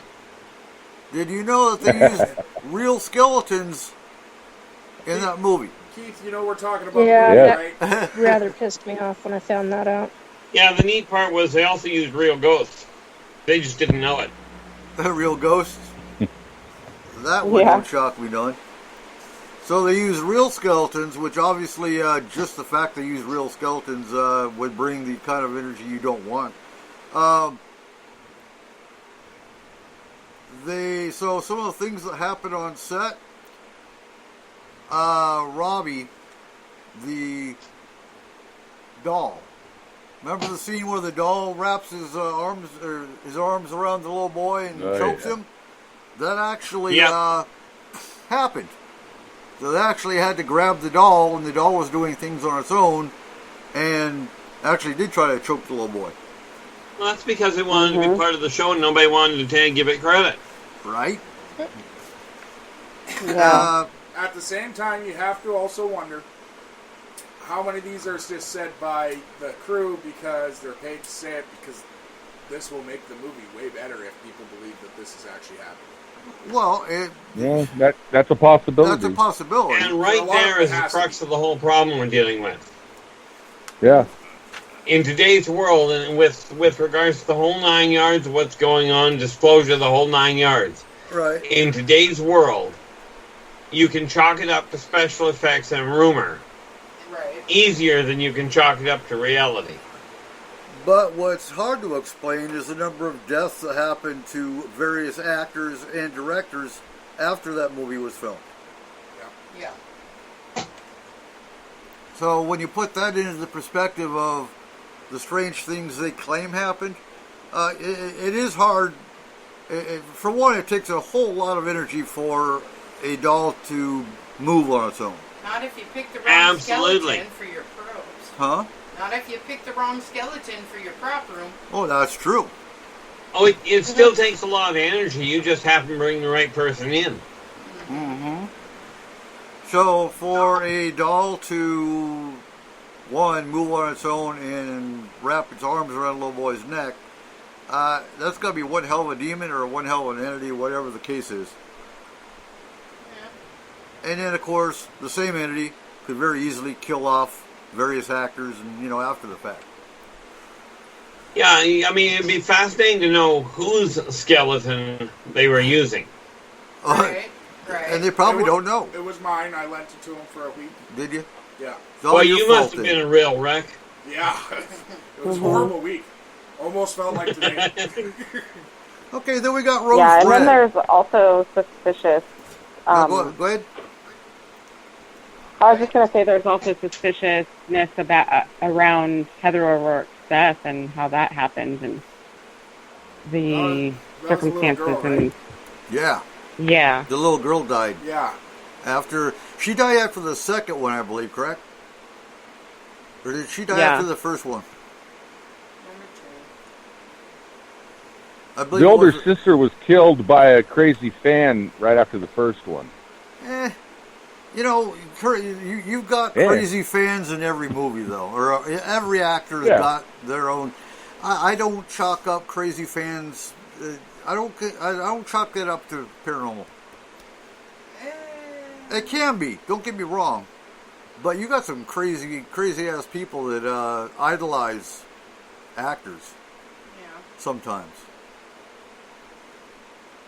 I've dealt with. Yeah, it was after the third one. After the third one, okay. That's just what I was. Yep. I've been an extra in movies, and I've seen some of the crazies that go after the actors. It's nuts. Harry. So I was in a movie with Harry Connick.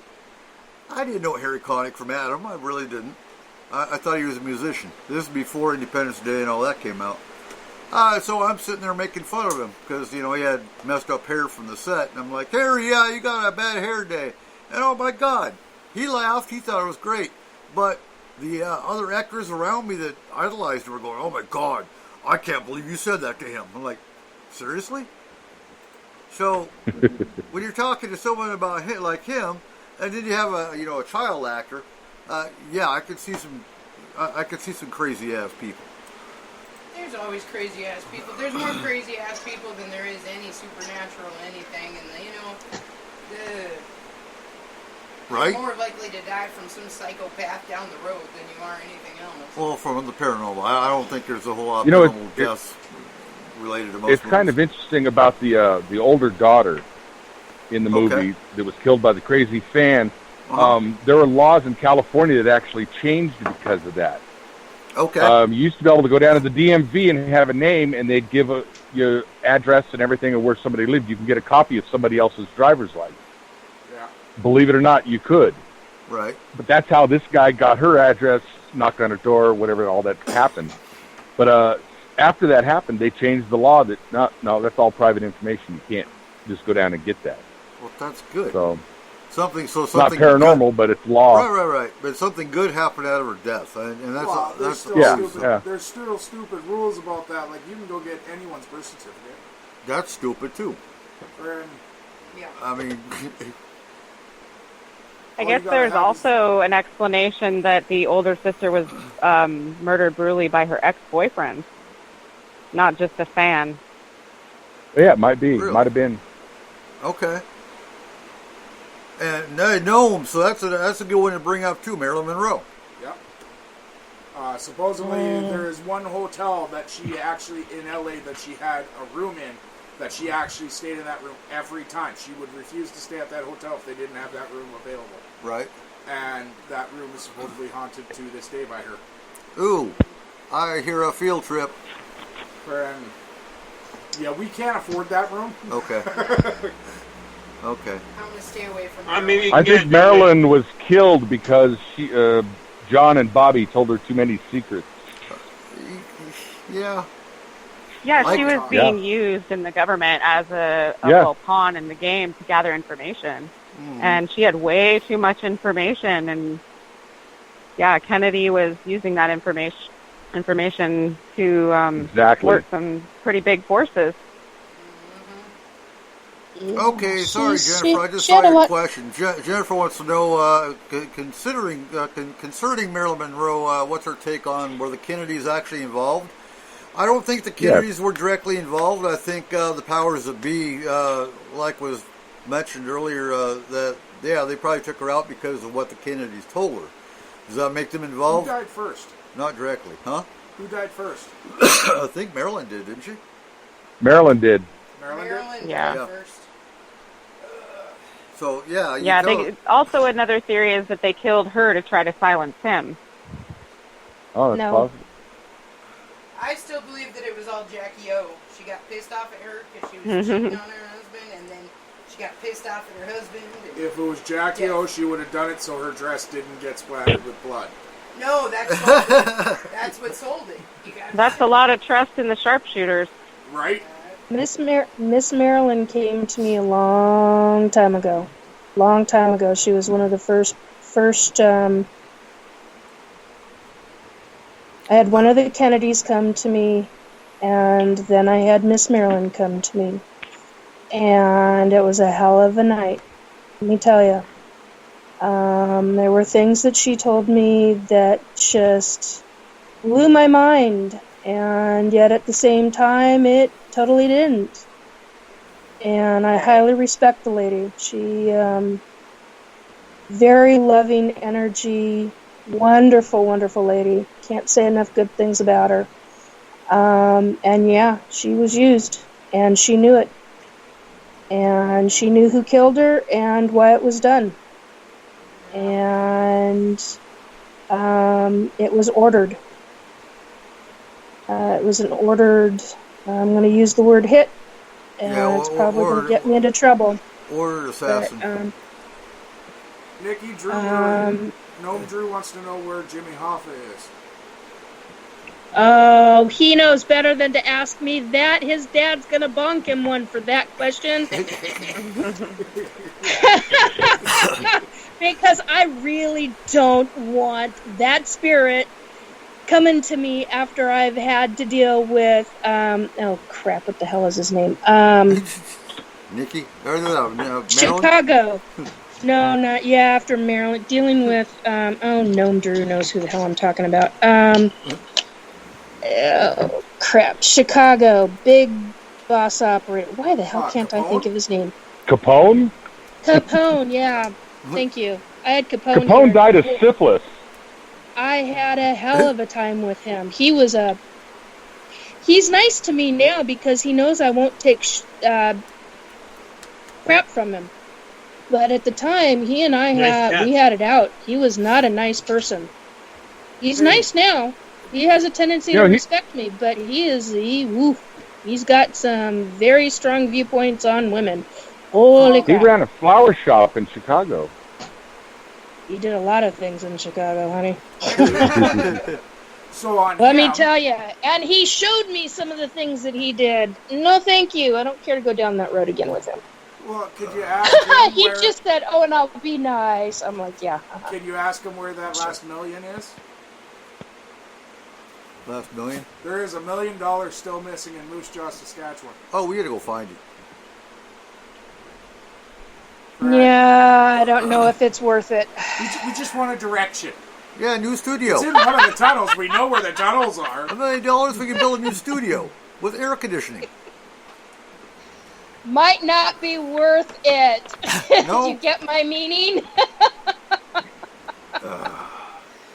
Yeah. Everyone gives Capone a bad rap, but, there's more people being killed in Chicago every year now than there was back then. He wasn't just in Chicago, though. He was all over the place. No, the he left a lot of bodies in Florida. Like, that tunnel goes all the way to Chicago. From Moose Jaw, Saskatchewan? Yes. Oh, damn. It is the coolest thing to go down in there. No thanks. Friend. If he's there, Nikki, tell him good job on the tunnels. I like those places. From where to Chicago? Moose Jaw, Honey, you already did. All you have to do is voice it or think it, and you'll know it. It is one of my favorite, coolest places that I've ever seen. So under the entire city of Moose Jaw, there are tunnels leading everywhere, and they have found millions of dollars in those tunnels that he had hidden. We need to go down the tunnels. Not just that, but like some of his cars were down there, because these tunnels were big enough that you could drive through. And it's how he laundered a lot of his money. It's an alien base. And money and drugs. Alien base. Probably. The aliens took over the tunnels. I don't see what the aliens would have use for cash. They could use a Cadillac. That's true. Everyone can use a Cadillac. Can you see Paul in a Cadillac? I could. Oh. All right. I think I have a new name for Capone. Rose Red. I love Rose Red. So who's seen Rose Red? So I have. I don't remember it. Huh? I don't remember it. Are you serious? Seriously. Didn't they make several versions of that? Yes. It's a 2-part movie, but it was actually but filmed. They made it. Rose Red is actually here in Tacoma. It's called Thornwood Manor, and it's actually the house that they used for Rose Red. And during the filming of that, there were lights that blew up. There were all kinds of weird shit that happened. Now, you can go down there and you can rent it for like $500 for 2 hours. And I mean, they charge you an astronomical amount because it was using the set for Rose Red. But I have some friends that stay and there, yes, Robert, Rose Red was the mansion that built itself. And Yep. that reminds me that actually reminds me of the Winchester house. Thank you. That's where I was going to go. Isn't the Winchester house the house that the woman's husband died and she was building? With all the different she secret built ways. it. Yeah, she built rooms for the Doorways ghosts. to nowhere. Yep. Isn't that in San Francisco? How do we make our house do that? Rose Red? Yeah. Well, that was the ghosts that were building the house.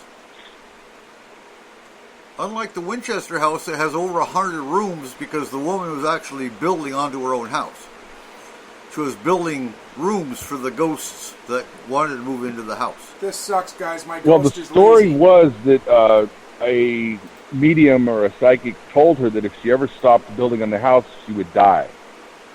So that's why there was 24-hour construction on the house, and a lot of the weird things in the house were built not necessarily for ghosts. The way the house was built was to confuse the ghosts or the spirits. Like stairways to nowhere, doors that open to nothing. And Sherry, Rose Red is right that's here. A house, that's a house I would like to go through with Mr. Von Prague. He's done Winchester James Von House? Prague. Yeah, Winchester House. He's gone through that house with a group before, and if he ever does it again, I would love to go on something like that because that would be a big deal. So there's a lot of stuff So with that house. just to clarify, though, Winchester House is in California. And Yes. San Francisco, isn't it? Yeah. It's just south of San Francisco. And Rose Red, or otherwise known as Thornwood, is in Washington State. Yeah. Yeah. Um, Yeah, the Winchester Mansion has a fascinating story about she was being haunted by all of the people who had been harmed by the guns the Winchester name had gotten its fame and fortune from. And so she was being haunted, and like was spoken about earlier, they were to distract these spirits from being able to maneuver the ground. So there was like doorways to nowhere, there's like secret little closets and all sorts of passageways and things that were only for confusing these entities. Well, and if you go back through the movie of Rose Red, a lot of that is going on in that movie too. Right. Same kind of stuff. Or like Hill House. It's the same stuff, different house. I'm going to have to go back and watch it movie tonight, I think. No, never mind. We're watching, Porn? huh? Porn? No. Okay. Just wondering. 13 Ghosts. We're watching Kiefer Sutherland, what's that? 24? Huh? No. Oh. The new one. Designated Survivor. Yes. Yes, we're still on season 1. I've seen through season 2, but no, we're in the process of watching Designated Survivor. Excellent show. Makes you compare to today a little bit in some parts. I've seen all those. Have you? Yeah. Is what, 3 seasons? Excellent. I think there was 3 seasons. It was an excellent series. Yep. Yeah. Yep. And the other one we're watching is Manifest. We're on season 3 of that one, but we haven't transferred networks on it yet. So the last one I want to bring up, and then I have a bunch of questions for y'all, and we're just going to ask questions, and unless somebody's got the specific movie you want to bring up. But Dan Aykroyd. The reason I bring up Dan Aykroyd is because everyone thinks of, well, a lot of people think of Dan Aykroyd as Ghostbusters and hauntings, and he just loves, ghosts. But no. He loves UFOs. He loves UFOs. Yeah. So Dan Aykroyd actually saw his first UFO at the age of 7. Well, he loves ghosts too. He loves ghosts too. Yeah. Like we've got that on video. He was the first one to ever get a blowjob on video from a ghost. Oh God. Yeah, that's true. That's true. I'll get you a question here in a second. Wow. But yeah, we want to get so Mr. Aykroyd, if you're listening to just happen to be listening to S4, we want to have you on the show. We've been looking for you, and I've been trying to get him on the show for a couple of years now. I'd love to talk to Mr. Aykroyd, and I don't charge anything for my abilities. So hello, Mr. Aykroyd. Just have your people call our people. Right. I'm kidding. We don't have people. Just call us. So Jennifer wants to know, have you guys ever heard of the chair that people sat in and died afterwards? Yes. Where is it? It's in a bar. It's in a bar? Mm-hmm. Well, elaborate. What? It's just a chair that if anybody sat in it, they died afterwards. So then they took the chair and they hooked it on the wall so no one could sit on it. Oh, okay. Yeah. Well, it could. It'd just take a lot more work. Right? About Spider-Man. So, the original Exorcist movie. So, yes, the original Exorcist, they had a few issues. The whole set burned down, but the little girl's room, for example. Which, you could sit and say, yeah, okay, I was probably an arsonist or whatever, but the fact that everything burned but the little girl's room is kind of questionable. I would agree with that. There's something else to that, too.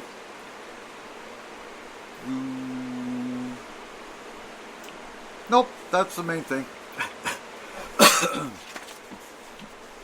So do you think Okay. that in movies, when they do conjuring rituals and they use actual words from conjuring rituals, that they actually Barely hear her. conjure things? I mean, Say again? well, there's several movies, like back in the day, like The Exorcist, where they used actual conjuring rituals as part of the scripts. And then expected things not to actually show up. Well, so The Exorcist was what, the 1960s? Yeah. And, you know, so you look at movies like The Craft, where a lot of people questioned The Craft because, well, the main antagonist, Wiccan girl, is an actual Wiccan. And did she actually use a real ritual to kill the whales? No. So when you compare today's movies or, you know, 80s, 90s movies to the 60s, yeah, they probably did use actual rituals and whatnot back in the 60s. Right, which is why sets like Possibly, The yeah. Exorcist and sets like Poltergeist and all these ones had probably as many issues as they had. When you're actually calling on something, you know, it typically appears. Like, That's not smart. Right? It doesn't know you're just doing it for movie purposes.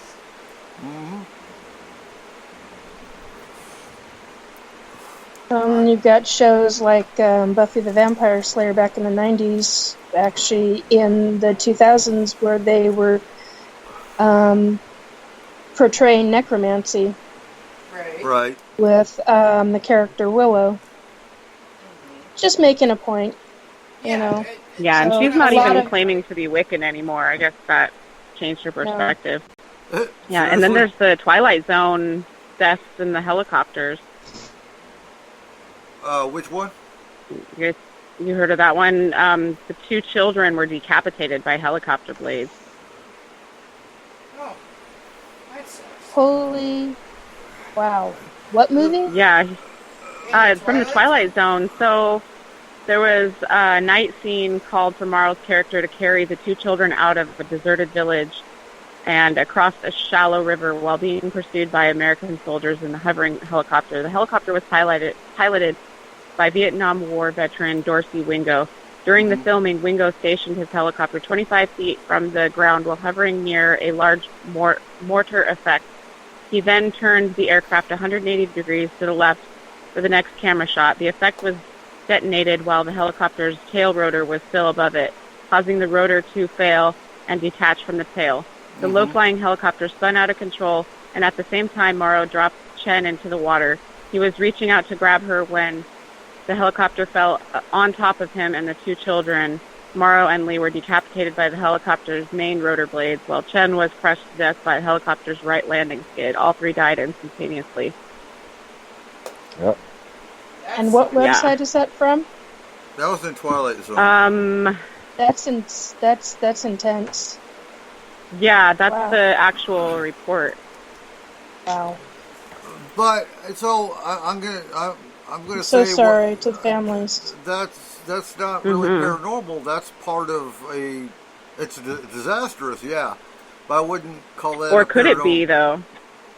Because the Twilight Zone is so meshed in paranormal.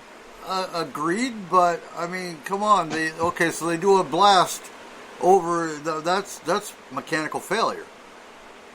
Yeah. Yeah, that's accidental death. Or is it?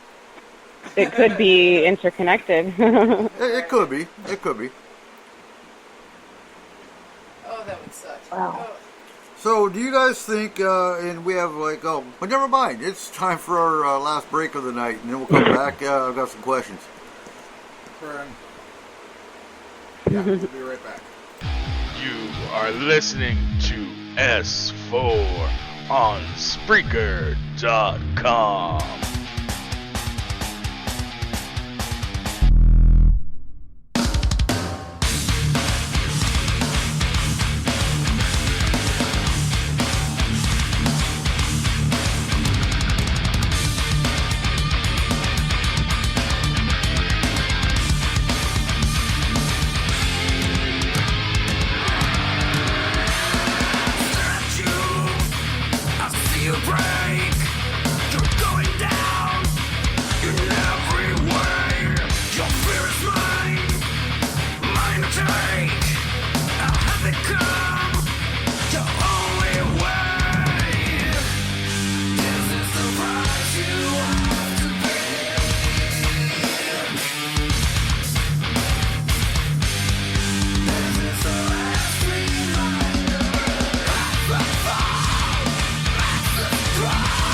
Cooper. And welcome back to the last hour of S4 as we're talking about the paranormal and entertainment and music industry. And of course, if you heard the first 20 minutes of the show, we talked about the UFO report, which was, well, nothing. Anyway, Cole. So I just, I don't mean to bring the mood down, but I do want to say to all of our Canadian listeners, anyone who has family who is Indigenous, Native American, we here at S4, we stand with you and the 1,323 kids who were found. Absolutely. And the more that probably will be found in the future. Yeah, definitely. Do you want to say anything about that for listeners that don't know what you're talking about? So yeah, like a lot of you are from out of country and from different countries, and you might not know about this. From the early 1800s to 1983 or 87, in Canada and the U.S., we had something here called residential schools. They were schools that my own church, the Catholic Church, and the Canadian and U.S. governments created to take Indian, Native American kids from their parents and put them into these schools to take away their heritage. Indoctrinate them. Yeah, yes. That's unfortunately part of my heritage. And unfortunately, when they were digging out an area in Kamloops, BC, they found 215 bodies in a mass grave, and that led to them digging up a bunch of other residential schools, the largest of which was in Cowessus, Saskatchewan, at 751 unmarked graves in that area. So just know that we stand with you. Personally, I know your pain in ways, and I'm not going to go into that, but I do. And I am very sorry for all of those who have lost loved ones in this. So, the other thing I wanted to say is, please, for all of you, keep Arnold Hampton, one of our regulars, in your prayers. His wife unfortunately passed this week. And for Arnold, we love you, man. And whenever you're ready, we're here. Yeah, take your time. And when you're ready to come back on, we're here to bring you back on. Yeah, he may be coming up this way, so we actually may be in studio here in a while when he's ready. So, yeah. Take your time and heal, Arnold. Yeah. Love you, man. So, first question. Does being a horror writer, in your opinion, bring about any paranormal events? So you look at Stephen King, he writes about his dreams. Dean Koontz, I have no idea. He just got one hell of an imagination, and he writes about some crazy shit. But do you think the creative mind of some of these horror writers sparks anything? I think some things might it could go both ways. Creative mind. I'm going to say no. No? Okay. Like, not the way you're phrasing that question. Right. Because there have never been any reports of anything weird happening on the sets of Stephen King's. Which, not that we know of. If you look at his books, not the movies, right in the center. His books,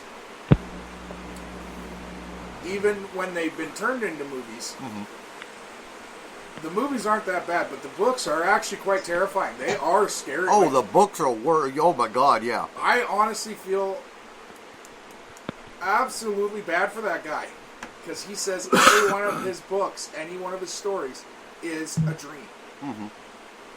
Like, that guy has some of the worst... He needs to change his diet, because he has some of the worst nightmares in the world. But because, like, without having anything come of it, I don't think there's a causation there. But there could be something feeding him that. Fair enough. Some form of cosmic consciousness. What do you guys think? I think it's a very interesting question, and it's a question I would love to find out about from Laurel K. Hamilton, who writes the Anita Blake Vampire Hunter novel books, because she writes some pretty interesting information, a lot on necromancy, but fascinating. Right. I'd like to know if where the idea actually came up from. There are a lot of other authors that I've read, but I love her books. But she, I don't know, some of the stuff does definitely make you want to ask, where the heck did you come up with that, and how did it come about, and but I do want to say, you know, some of them, they just have very creative minds, and that's great. That's true. But yeah, where do they get some of these ideas? It makes you wonder if they have some. You know what? Huh? When you're talking about people who write horror or psychological thrillers, and you say they have a very creative mind, that is the politest way of saying that guy's fucked up. I want to back up too, because there is something that Joe and I were talking about during the break, that he's the car, and I'll say it on the air. If you haven't seen The Car, it's a 1970s thriller. It's what they call a B-rated, but honestly, I didn't think it was that B-rated. I thought it was a well-done movie, and I honestly thought it was more terrifying than Christine was. Yes, it was. So look for it. It's 1970s. It's called The Car. And it's I'm not going to starring James Brolin. Yep. I'm not going to say any more because I don't want to spoil it for you.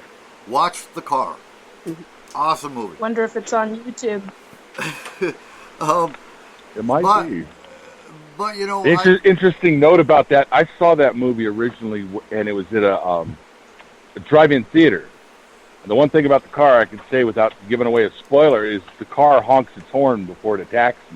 And everybody in the drive-in was honking their horn the whole time. Oh, I remember that. Oh. Yeah, I remember that. Yeah. Yeah, that was freaking crazy. I think that was almost a given when you went to the drive-in to watch that one. Oh, yeah. So I was a kid. I watched it on TV in the 70s. I didn't get to watch it in the drive-thru. My parents didn't take me to horror movies, so yeah. And, you know, getting back to Stephen King, I always thought his books were boring because he built too much on character. I did read Christine. I thought the book was way better than the movie. I read Needful Things, which I also thought the book was way better than the movie. I just don't...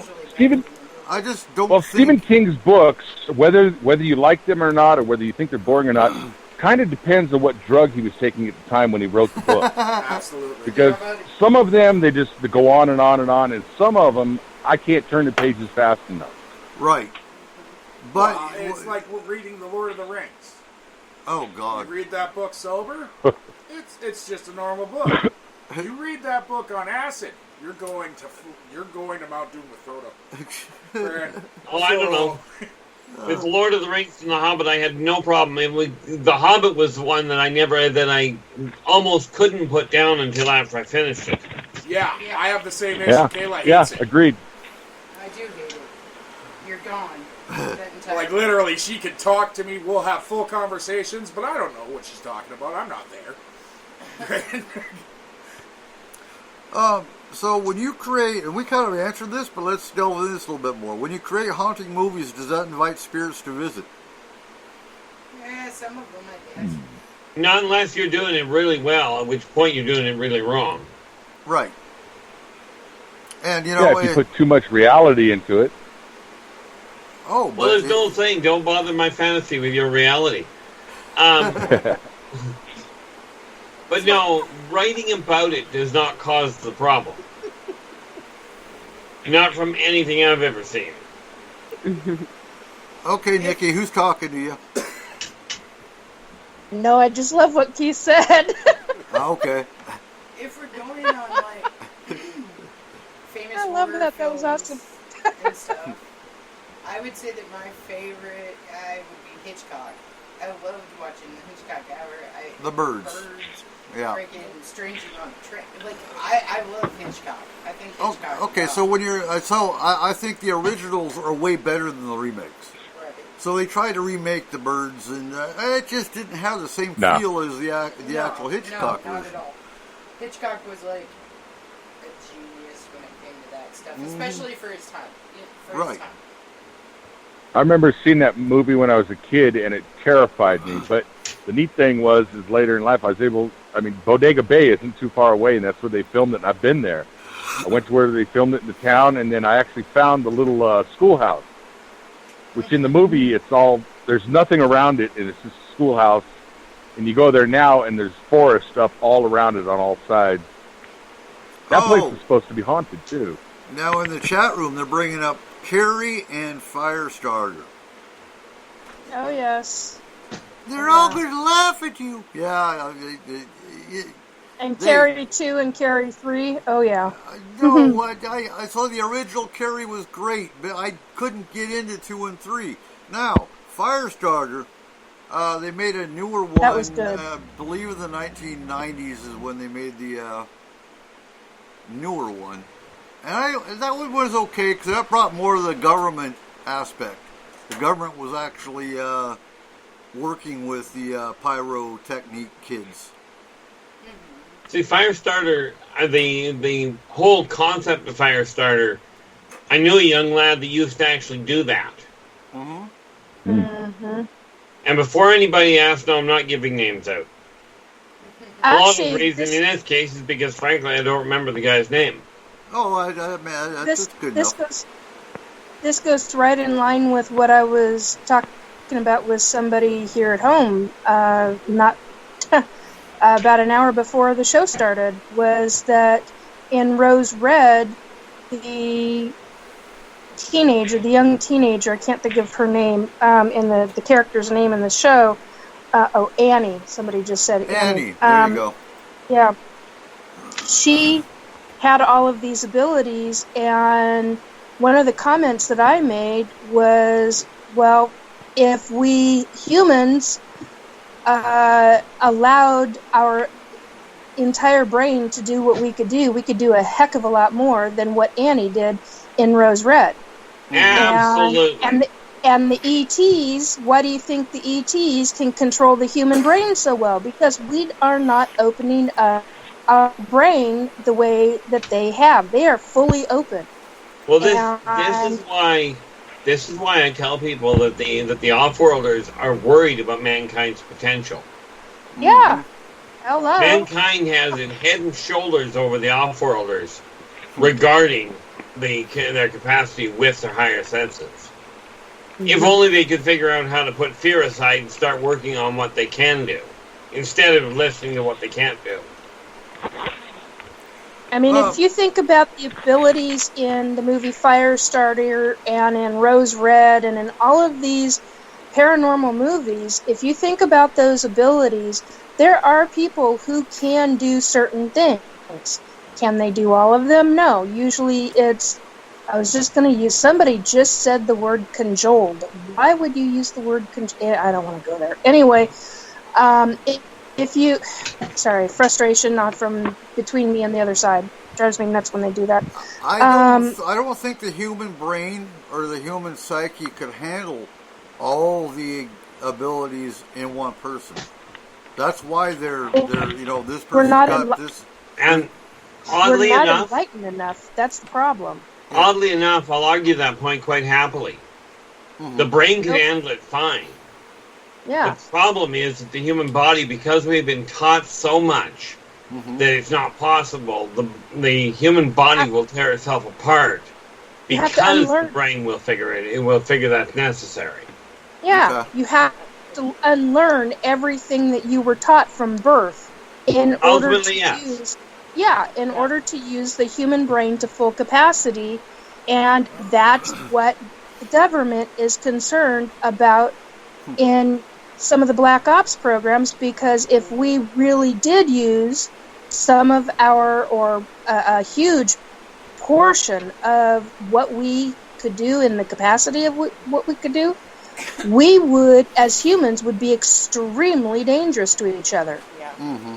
Why do you think there's a dumbing down of the societies? Can we imagine road rage? Oh, Try that again. yeah. Dumbing down of societies. And that son of a road bitch just cut me off. There goes your car. Whoop. Uh-huh. See, Put them in it, yeah. Well, the okay, funny part speaking about of it is that, this. about a society breaking or getting to their full potential all at once, it's a really old movie. It's from the 50s. We're on movies tonight. Forbidden Planet.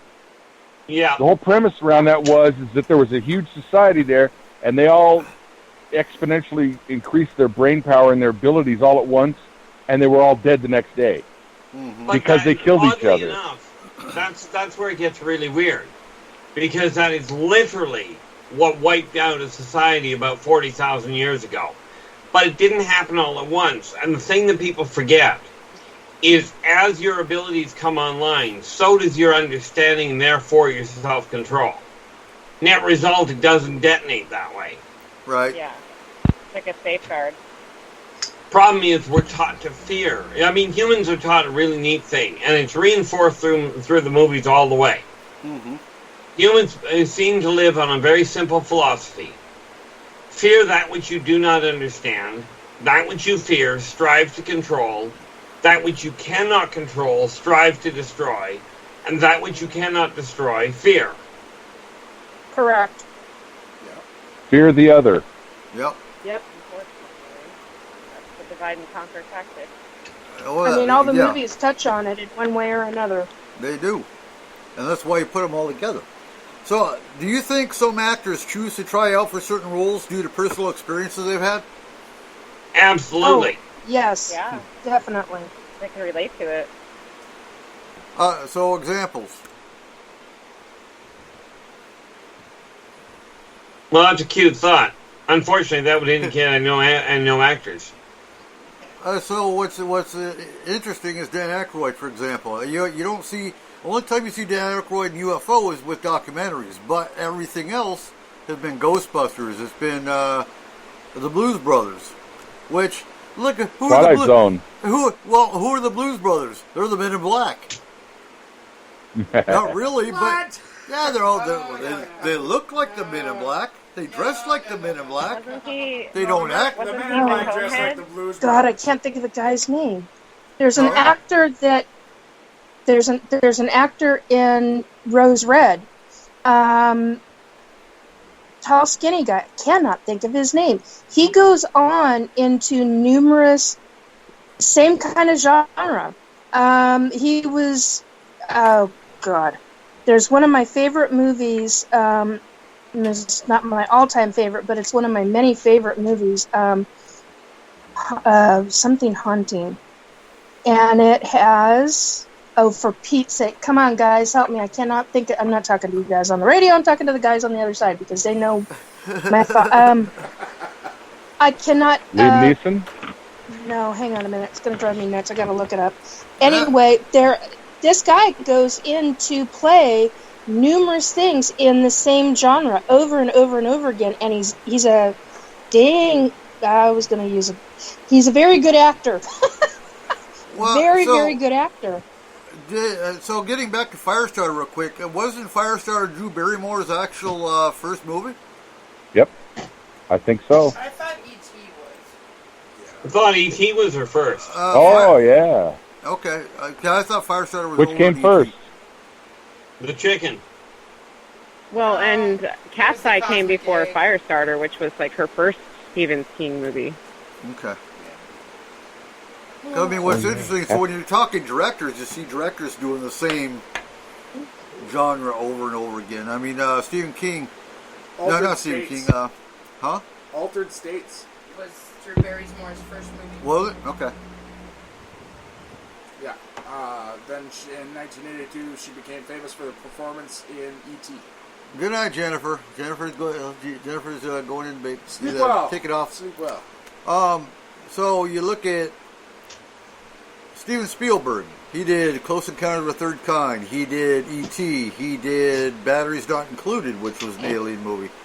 You see directors doing the same genre over and over again. Yeah, but Spielberg is one of those people that knows what's going on. Right. Yeah. So has Chris Carter, for example, done anything besides X-Files that anybody knows?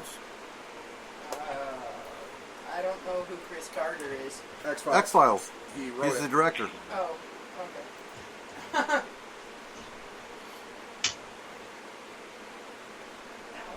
Okay. I forgot he's not in this. Okay, so the movie I was referring to was The Haunting. Thought for sure he was in it, but he's not. It's Lily Taylor, Catherine Zeta-Jones, Owen Wilson, Liam Neeson, Virginia Madsen, Marion Seldes, Alex. Oh gosh, pardon me for mispronouncing. Coram Zay. Great movie, but he's not in it. And I thought he was. I keep thinking he was in it, but he's in a lot of movies like Rose. The Haunting was a good one. Yeah. 13 Ghosts.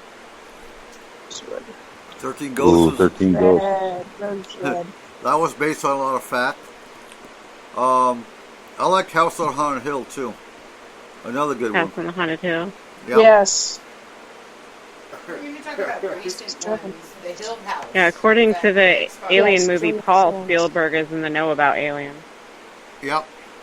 Oh, God. Actually, Julian Sands. Thank you, Robert.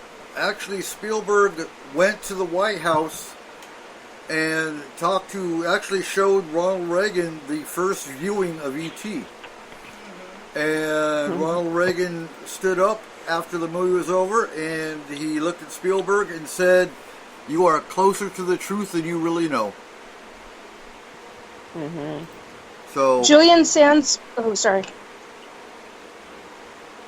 okay, Julian Sands was. Thank you, Yeah, Robert. did it again. Robert said Chris Carter did another movie called The After in 2014. He also did the Triple X Files. Huh? Or the Sex Files. The Triple X Files. He wrote them. The Sex Files, the Dark XXX parody, and the Sex Files 2, and the XXX Files Lust in Space. Huh. Okay. Alrighty. Okay, you go, so- Chris Carter. So Julian And Sands is Aykroyd. who I was thinking of, and he's been in Warlock, the Armageddon, Arachnophobia, Crooked House, Phantom of the Opera, Gothic, The Killing Fields, The Medallion, Werewolf Hunter, Rose Red, Vampire, Tale of a Vampire. I mean, he does a lot of those type of movies. So there are quite a few actors that do this. Yeah. Mm-hmm. You know, they're in Witch Hunt was another one. So yeah, I heard that. me too. Sounded good, actually. Fresca. So, do you think the government, and we all know the answer to this, but I want to elaborate on this a little more. Do you think the government uses the entertainment industry to open people's minds to possibilities? Oh, heck yes. Yeah. Absolutely. So, huh?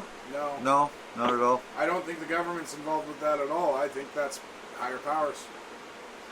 The power to be. So, I'm going to say this. I do think directors like we said already, Steven Spielberg and Chris Carter, I think they get pushes or they get information from insiders.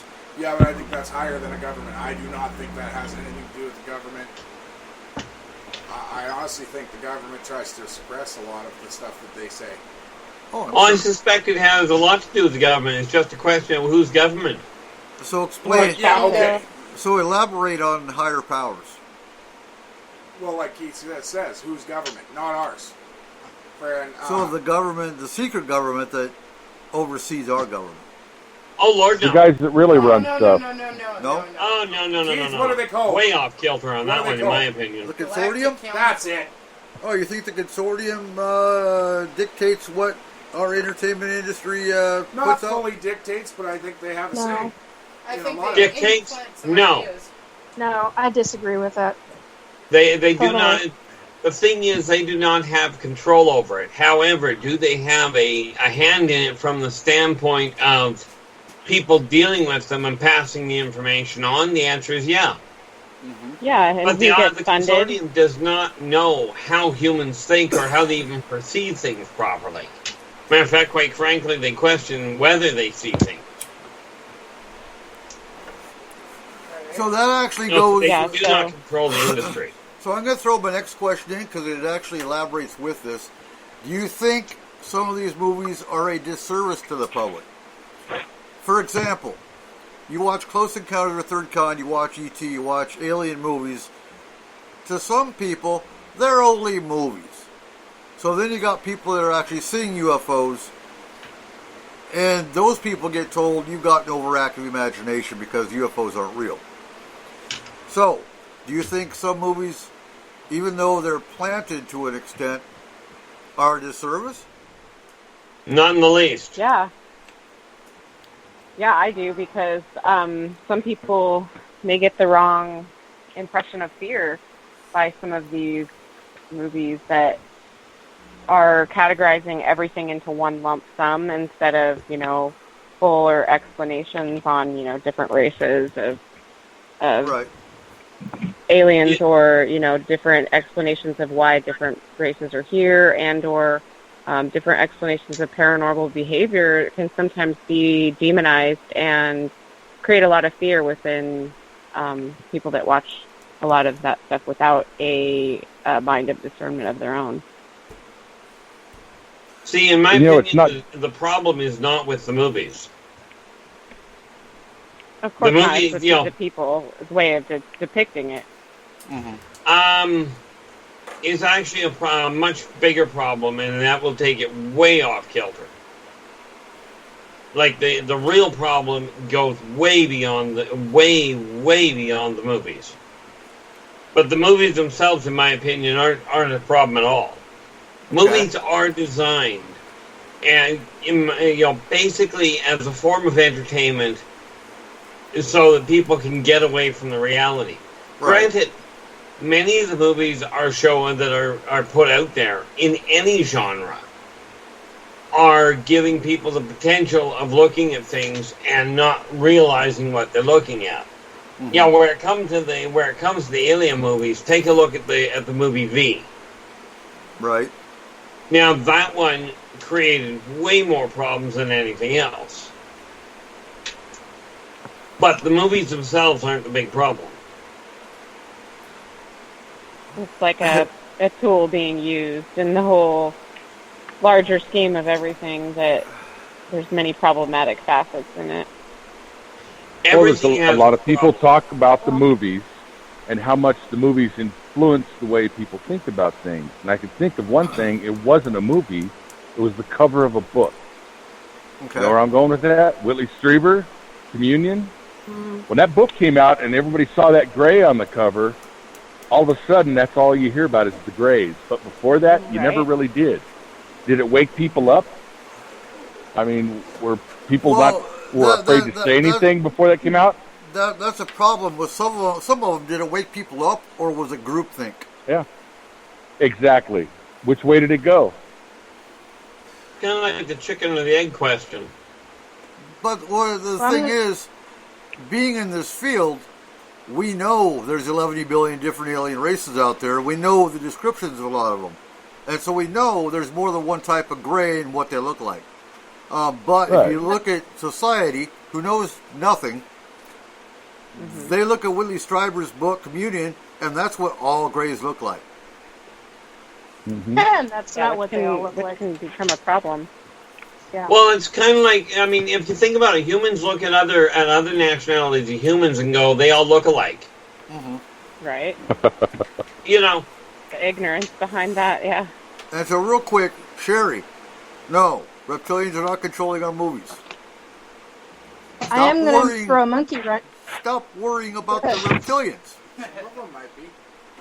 I'm going to throw a monkey wrench in here because I know there's a specific movie called Inception with Leonardo DiCaprio in it.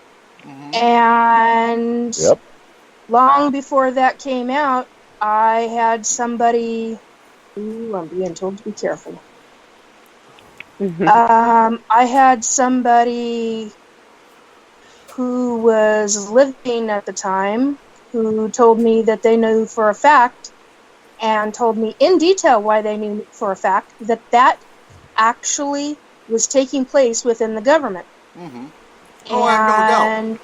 I have no doubt about that. So, no, I just want to ease her mind. Which leads me to question where did the writer of this movie get their information?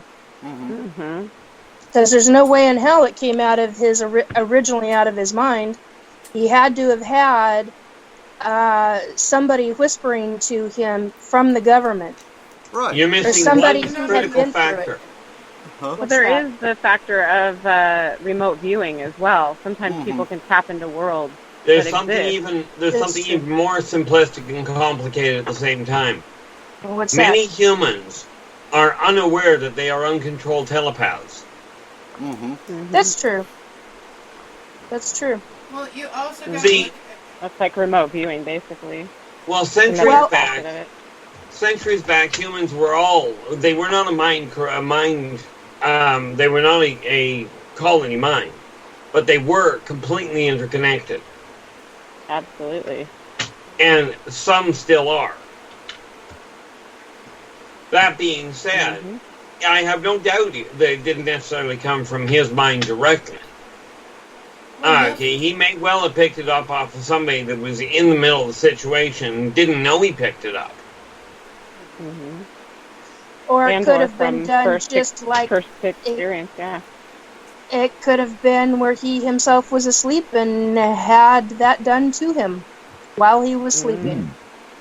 You know, okay, so there is no original thought. Like, if you actually think about every single thing that anybody comes up with, it's not an original idea. It's just a recombination of something that somebody else has seen or somebody else has experienced at some point in their life. Like, well, given cellular memory, right, and the length of time that reality has existed, frankly, everything has pretty much been done before. It's just coming up in new fashions. Right. So, or more to the point. Aren't our thoughts, they're the thought that is hovering, and we're just a receiver that picks it up, and we have the choice on whether or not we resonate with that thought and want to put it into fruition or not. Ultimately, yes. What the Not muse so much is, whether right? you resonate, but whether you decide to work with it. Like the muses, well, it's a resonation of frequency. It can be subconscious or conscious decision. Okay, throwing this in here, was there anything you would like to see the entertainment industry look at in areas they really haven't yet? Because again, I believe that pretty much everything that's ever come out in the movie has already come out before. Okay, let me throw one in here. Has anyone seen a horror movie involving Bigfoot? Yes. Yes. There's quite a few. Is there? A few of them. Yeah. Yes, there's a lot of them. Okay. Actually, I'd like They're- to. Most of them are pretty bad. Well, Yeah, that's what I mean, why movies can be sometimes misinforming and cause a lot of fear. Mm-hmm. I'd actually like to see human hybrid ETs. Realistic-looking human hybrid ETs with the blue skin, with the green skin. Versions of different than Star Trek. Completely different than Star Trek. Okay. And you know, that may be something incoming. I think the closest to a fairly accurate abduction movie was actually Fourth Kind. I like the way that one is done. Has anyone seen that one? I want to see some. I want to see something different than that. I'd like to see more actual movies that are about witchcraft or magic that actually depict that in a light that's more accurate. Practical magic? Yeah. All the witchcraft movies seem to be 4 teenage girls screwing around with stuff they shouldn't. You know, and I haven't even seen the remake of The Craft yet. I already know what's out. I'm probably not going to watch it because the original Craft pissed me off so much. I couldn't. Yeah, no. That was a very sad portrayal of. Yeah, no. And coming from an actress that was actually Wiccan, that was poorly done. Well, you know what? Yeah, but let us not forget that the actress didn't have a lot of say in what the story was written like. They asked for her consult. That doesn't mean they were going to pay attention to it. They picked and chose what they would take from her. Yep. You know, so there is something that I would like to see. We have all of these movies about the Titans and Egyptian gods and all of that kind of stuff. But we don't really have all that great about the old Sumerian gods. Yeah. Maybe they're not allowed to. I'd like to see a movie that portrayed the Sumerian gods. Mm-hmm. An Anunnaki movie. Yeah. Yeah. A movie about when the aliens Prometheus conceived with the humans. I think Prometheus might have been an attempt at that. A very sorry, poor attempt at that. Sad attempt then. Yeah. You know, for creativity and somewhat accuracy, I liked Aliens versus Cowboys, or Cowboys versus Aliens rather, because I liked the way they had a pyramid that flew out of the ground. And you know, they have that flying pyramid that for example, the Navy just picked up. But see, I'm saying even the actual story, even the actual religion, like we have 90 billion different movies on Zeus and on Hercules and on all of these other gods and goddesses from like Thor. Thor has a million movies about him, like all of that kind of stuff. But you don't really hear a movie that's Anunnaki. You don't hear, you know what I mean? Atlantis. And you're absolutely right, Robert. Sumerian gods won't put up with bad actors. They'll start dying off. The flying spaghetti monster. Yeah, they do have Stargate. Stargate wasn't a bad attempt. No. That was all right. You know, with the Egyptian gods. Yeah, but that was more Egyptian. No, it was kind of intriguing. Especially when you realize the thing is actually based in a stable reality. Yep. As in the technology they were describing there. Can I go? Is actually functional. Just mankind doesn't have control of it. So Sherry wants to know what our opinions are on the ancient alien shows. Those guys are utterly fucking pieces of shit. They need to fucking die. Fuck them. Tell us how you really feel, Cole. Wow. Okay. I want to make it happen. I think that anybody that needs to rip apart everyone's religious beliefs and say that they're full of shit, it doesn't need to happen. It doesn't need to happen. No, you know, I watched the first 2 seasons of that show. It was the same spewed up garbage over and over again. And really, like Cole said, the minute he comes out and he makes fun of and mocks a Native American tribal elder and their view on the Starman and their beliefs, no. Oh, hell no. Yeah. Does it count that I only got through the first half of the series, of the first half of the season, before my son turned around and said, "Dad, I can't watch this anymore." No. Yeah. Yeah, I think that there's definitely a narrative that they're trying to push, and the people that are on it the people that are, giving their opinions are actually in it for a really good reason. They're trying to spread information, and it's being edited and cut to display a certain narrative that they want. And I interviewed James Gillian on my show, and he spoke about how they interviewed him, and they only used like 3 seconds of his interview. They wouldn't show all of the stuff that he was saying because they didn't want that to be released yet. And when he realized that, that's when his whole perception of their legitimacy really went out the window, and he had a whole new perspective on that. And I think that's what we're all kind of experiencing as we go through this journey. Entertainment purposes only. Entertainment purposes only. Period. I think that's my problem. Is the minute you start seeing your interviews getting cut, stop going on those shows. Because that's why I turned the contract down I was offered. Well, your reputation is at stake when you're, you might have the best knowledge in the world, but if they're only showing their own perspective of what you're saying, then your reputation is crap. It was cute. I got offered a contract, and I got it from Hollywood to tell my life story, and I just finally told them what they could do with the contract. Yeah. But, I presented this question the last couple of years. A lot of our good old-timers are dying off. Do you see anyone stepping up in the UFO field to take those spots? No. And who do you think it is? And you see the same names, the same faces in all these different UFO documentaries, but they're saying the same thing in all of them. 10 to 12 years is what I just heard. 10 to 12 years somebody to step up, I think you mean. 10 to 12 years before someone steps up? And takes the altar. Yep. Well, I think that there's a lot of younger people that have already stepped up and that are stepping up to bring awareness. It'll be one person, whoever that person is. That's what they're going to do. It'll be that one person, and they'll actually listen. Why, I don't know, but that's what I got. I got told 10 to 12 years, and I'm like, damn, that's a long time out. Hey, S-4 will be 17 years old. We'll be the leading paranormal show then.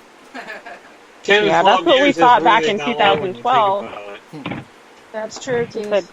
2020, back in 2012 of years already, another 10 and 12 won't matter. Right? Yeah. Do you know,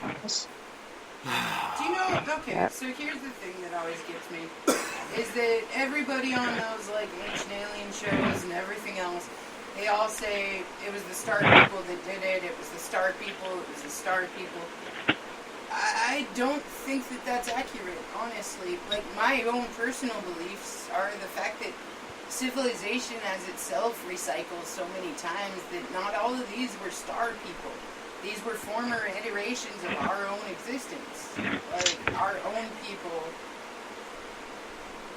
if that makes sense. Well, we have to take into consideration that cellular memory, as in your offspring, carry your memories.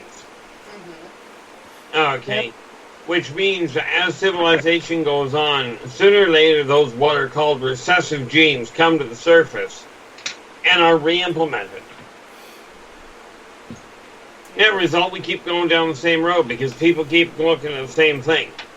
Right, and that's what I'm saying, is that we look at the planet as being only X amount of years old, and we've only had civilization for so long, and every time we discover something else, it's just not true. Mm-hmm. So how do we know that we haven't gotten to this point in civilization and far beyond this point before civilization crumbled and replaced and restarted again? Well, that I can think of offhand, before mankind got to this point, we made it here 3 times where we were in orbit or beyond. Right. Well, even the hierarchies recycle. Right. They have a cycle. Every few thousand years, it's like they recycled themselves. Somebody new comes up. I don't know how else to say it, but somebody new comes up into being the king of this or the queen of that. I mean, the royalties. They and how recycle. how does the cycling process discredit the star beings?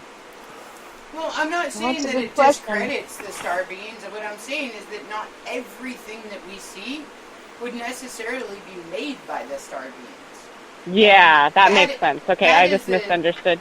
Yeah, and that is the ancient astronaut theory or whatever, that everything... Aliens created the Earth? Aliens, when they don't look at the human factor that's involved with half of it. Mm-hmm. And I hate often the stories... we always discredit the human factor. We always say we could never have done this. That's just not true. I think... Well, I mean, there are many things that humans have done that they really don't want to admit to. Right. Oh, for sure. Sure. Yeah, I mean, let's face it, the witch hunts were a prime example. Right. So looking at the when I was witch hunted, I was able to escape. So looking at the pyramids, for example, do you think man made the pyramids, or do you think they had alien help? I honestly believe that was all man. Everything I've ever learned about it, mankind built it. I have no doubt that there was input. What I call observational input. Okay, because something nobody's bothered taking a look at, to the best of my knowledge, is when you take a look at the layout of the hieroglyphs, there is an energy pattern in the hieroglyphs that is very similar to circuit boards. Yeah. Mm-hmm. Okay, and if you're for anybody that actually sees energy patterns, take a look at the hieroglyphic layouts. And I don't mean the sigils themselves, but I mean the pattern of the sigils. Right. Mm-hmm. Explain what a sigil is to those who don't know, please. Oh, symbols. In this case, the specific hieroglyphs. Right. I don't know who just said that to me, but somebody just said that, and I was like, oh, for Pete's sake. Which means One possibility One possibility could also, I believe frequency was involved, and that could be a merging of off-planet beings with human beings / and or giants, which would also be a merging of the extraterrestrial beings merged with the Neanderthal human, which they, in many different stories around the world, they call the Nephilim, the giants, Anakin. The different Titans, Anunnaki, and I do believe that, like they say that if little humans made this, it would take all this time. It would be, 25 years to build it for Khufu for a burial place, which is very, very disputed. Right. I believe that if there was frequency involved, music frequency, which, there are monks that are in Himalayas that can lift stones with frequency, and or if there were giants involved, it would be very easy for them to lift stones from one place to another and place them. There was a single chap down in Florida that built the Coral Castle on his own. Yes, with frequency. Mm-hmm. In other words, humans don't require external people. They've actually got the capacity. Right, yes, like what you were saying, if we could unlock even a smaller potential of our brain, we'd be able to do things that you wouldn't be able to even think of. Right. So who's to say that at some point we didn't do that? And I know that at some point we have to have had at least one tribe or one civilization or whatever you want to call it that unlocked more potential. Yeah, right now the remainder of them are living on Mobius. Or Inner Earth. And well, they went before the Mobians did, but the people in Inner Earth, there's a few humans there, but on the whole, it's the other races that went to what people call Inner Earth. Mm-hmm. Keith, can you talk more about Mobius? Because I got that word slammed into my head the other day, and I'm like, wait a minute, why does that sound so familiar? So can you talk more about that? Mobius is a planet, and understand NASA knows about this. Mobius is in a planet, it is in an orbit, in exactly the same orbit as Earth. But it's a counterbalance. It's on the far side of the sun. Okay, so from Earth, without a satellite, in modern-day technology, you'll never see Mobius. Because it's in a dead match, it's a balanced planet. I just got told Is there other somebody's on balanced Mobius. planets? Yeah, the Mobius. For other planets? No, somebody you and I both know, Keith, is on Mobius. I don't know what they're trying to tell me, but that's just what I heard right now. I'm like, okay, that could be anybody. That could be anybody.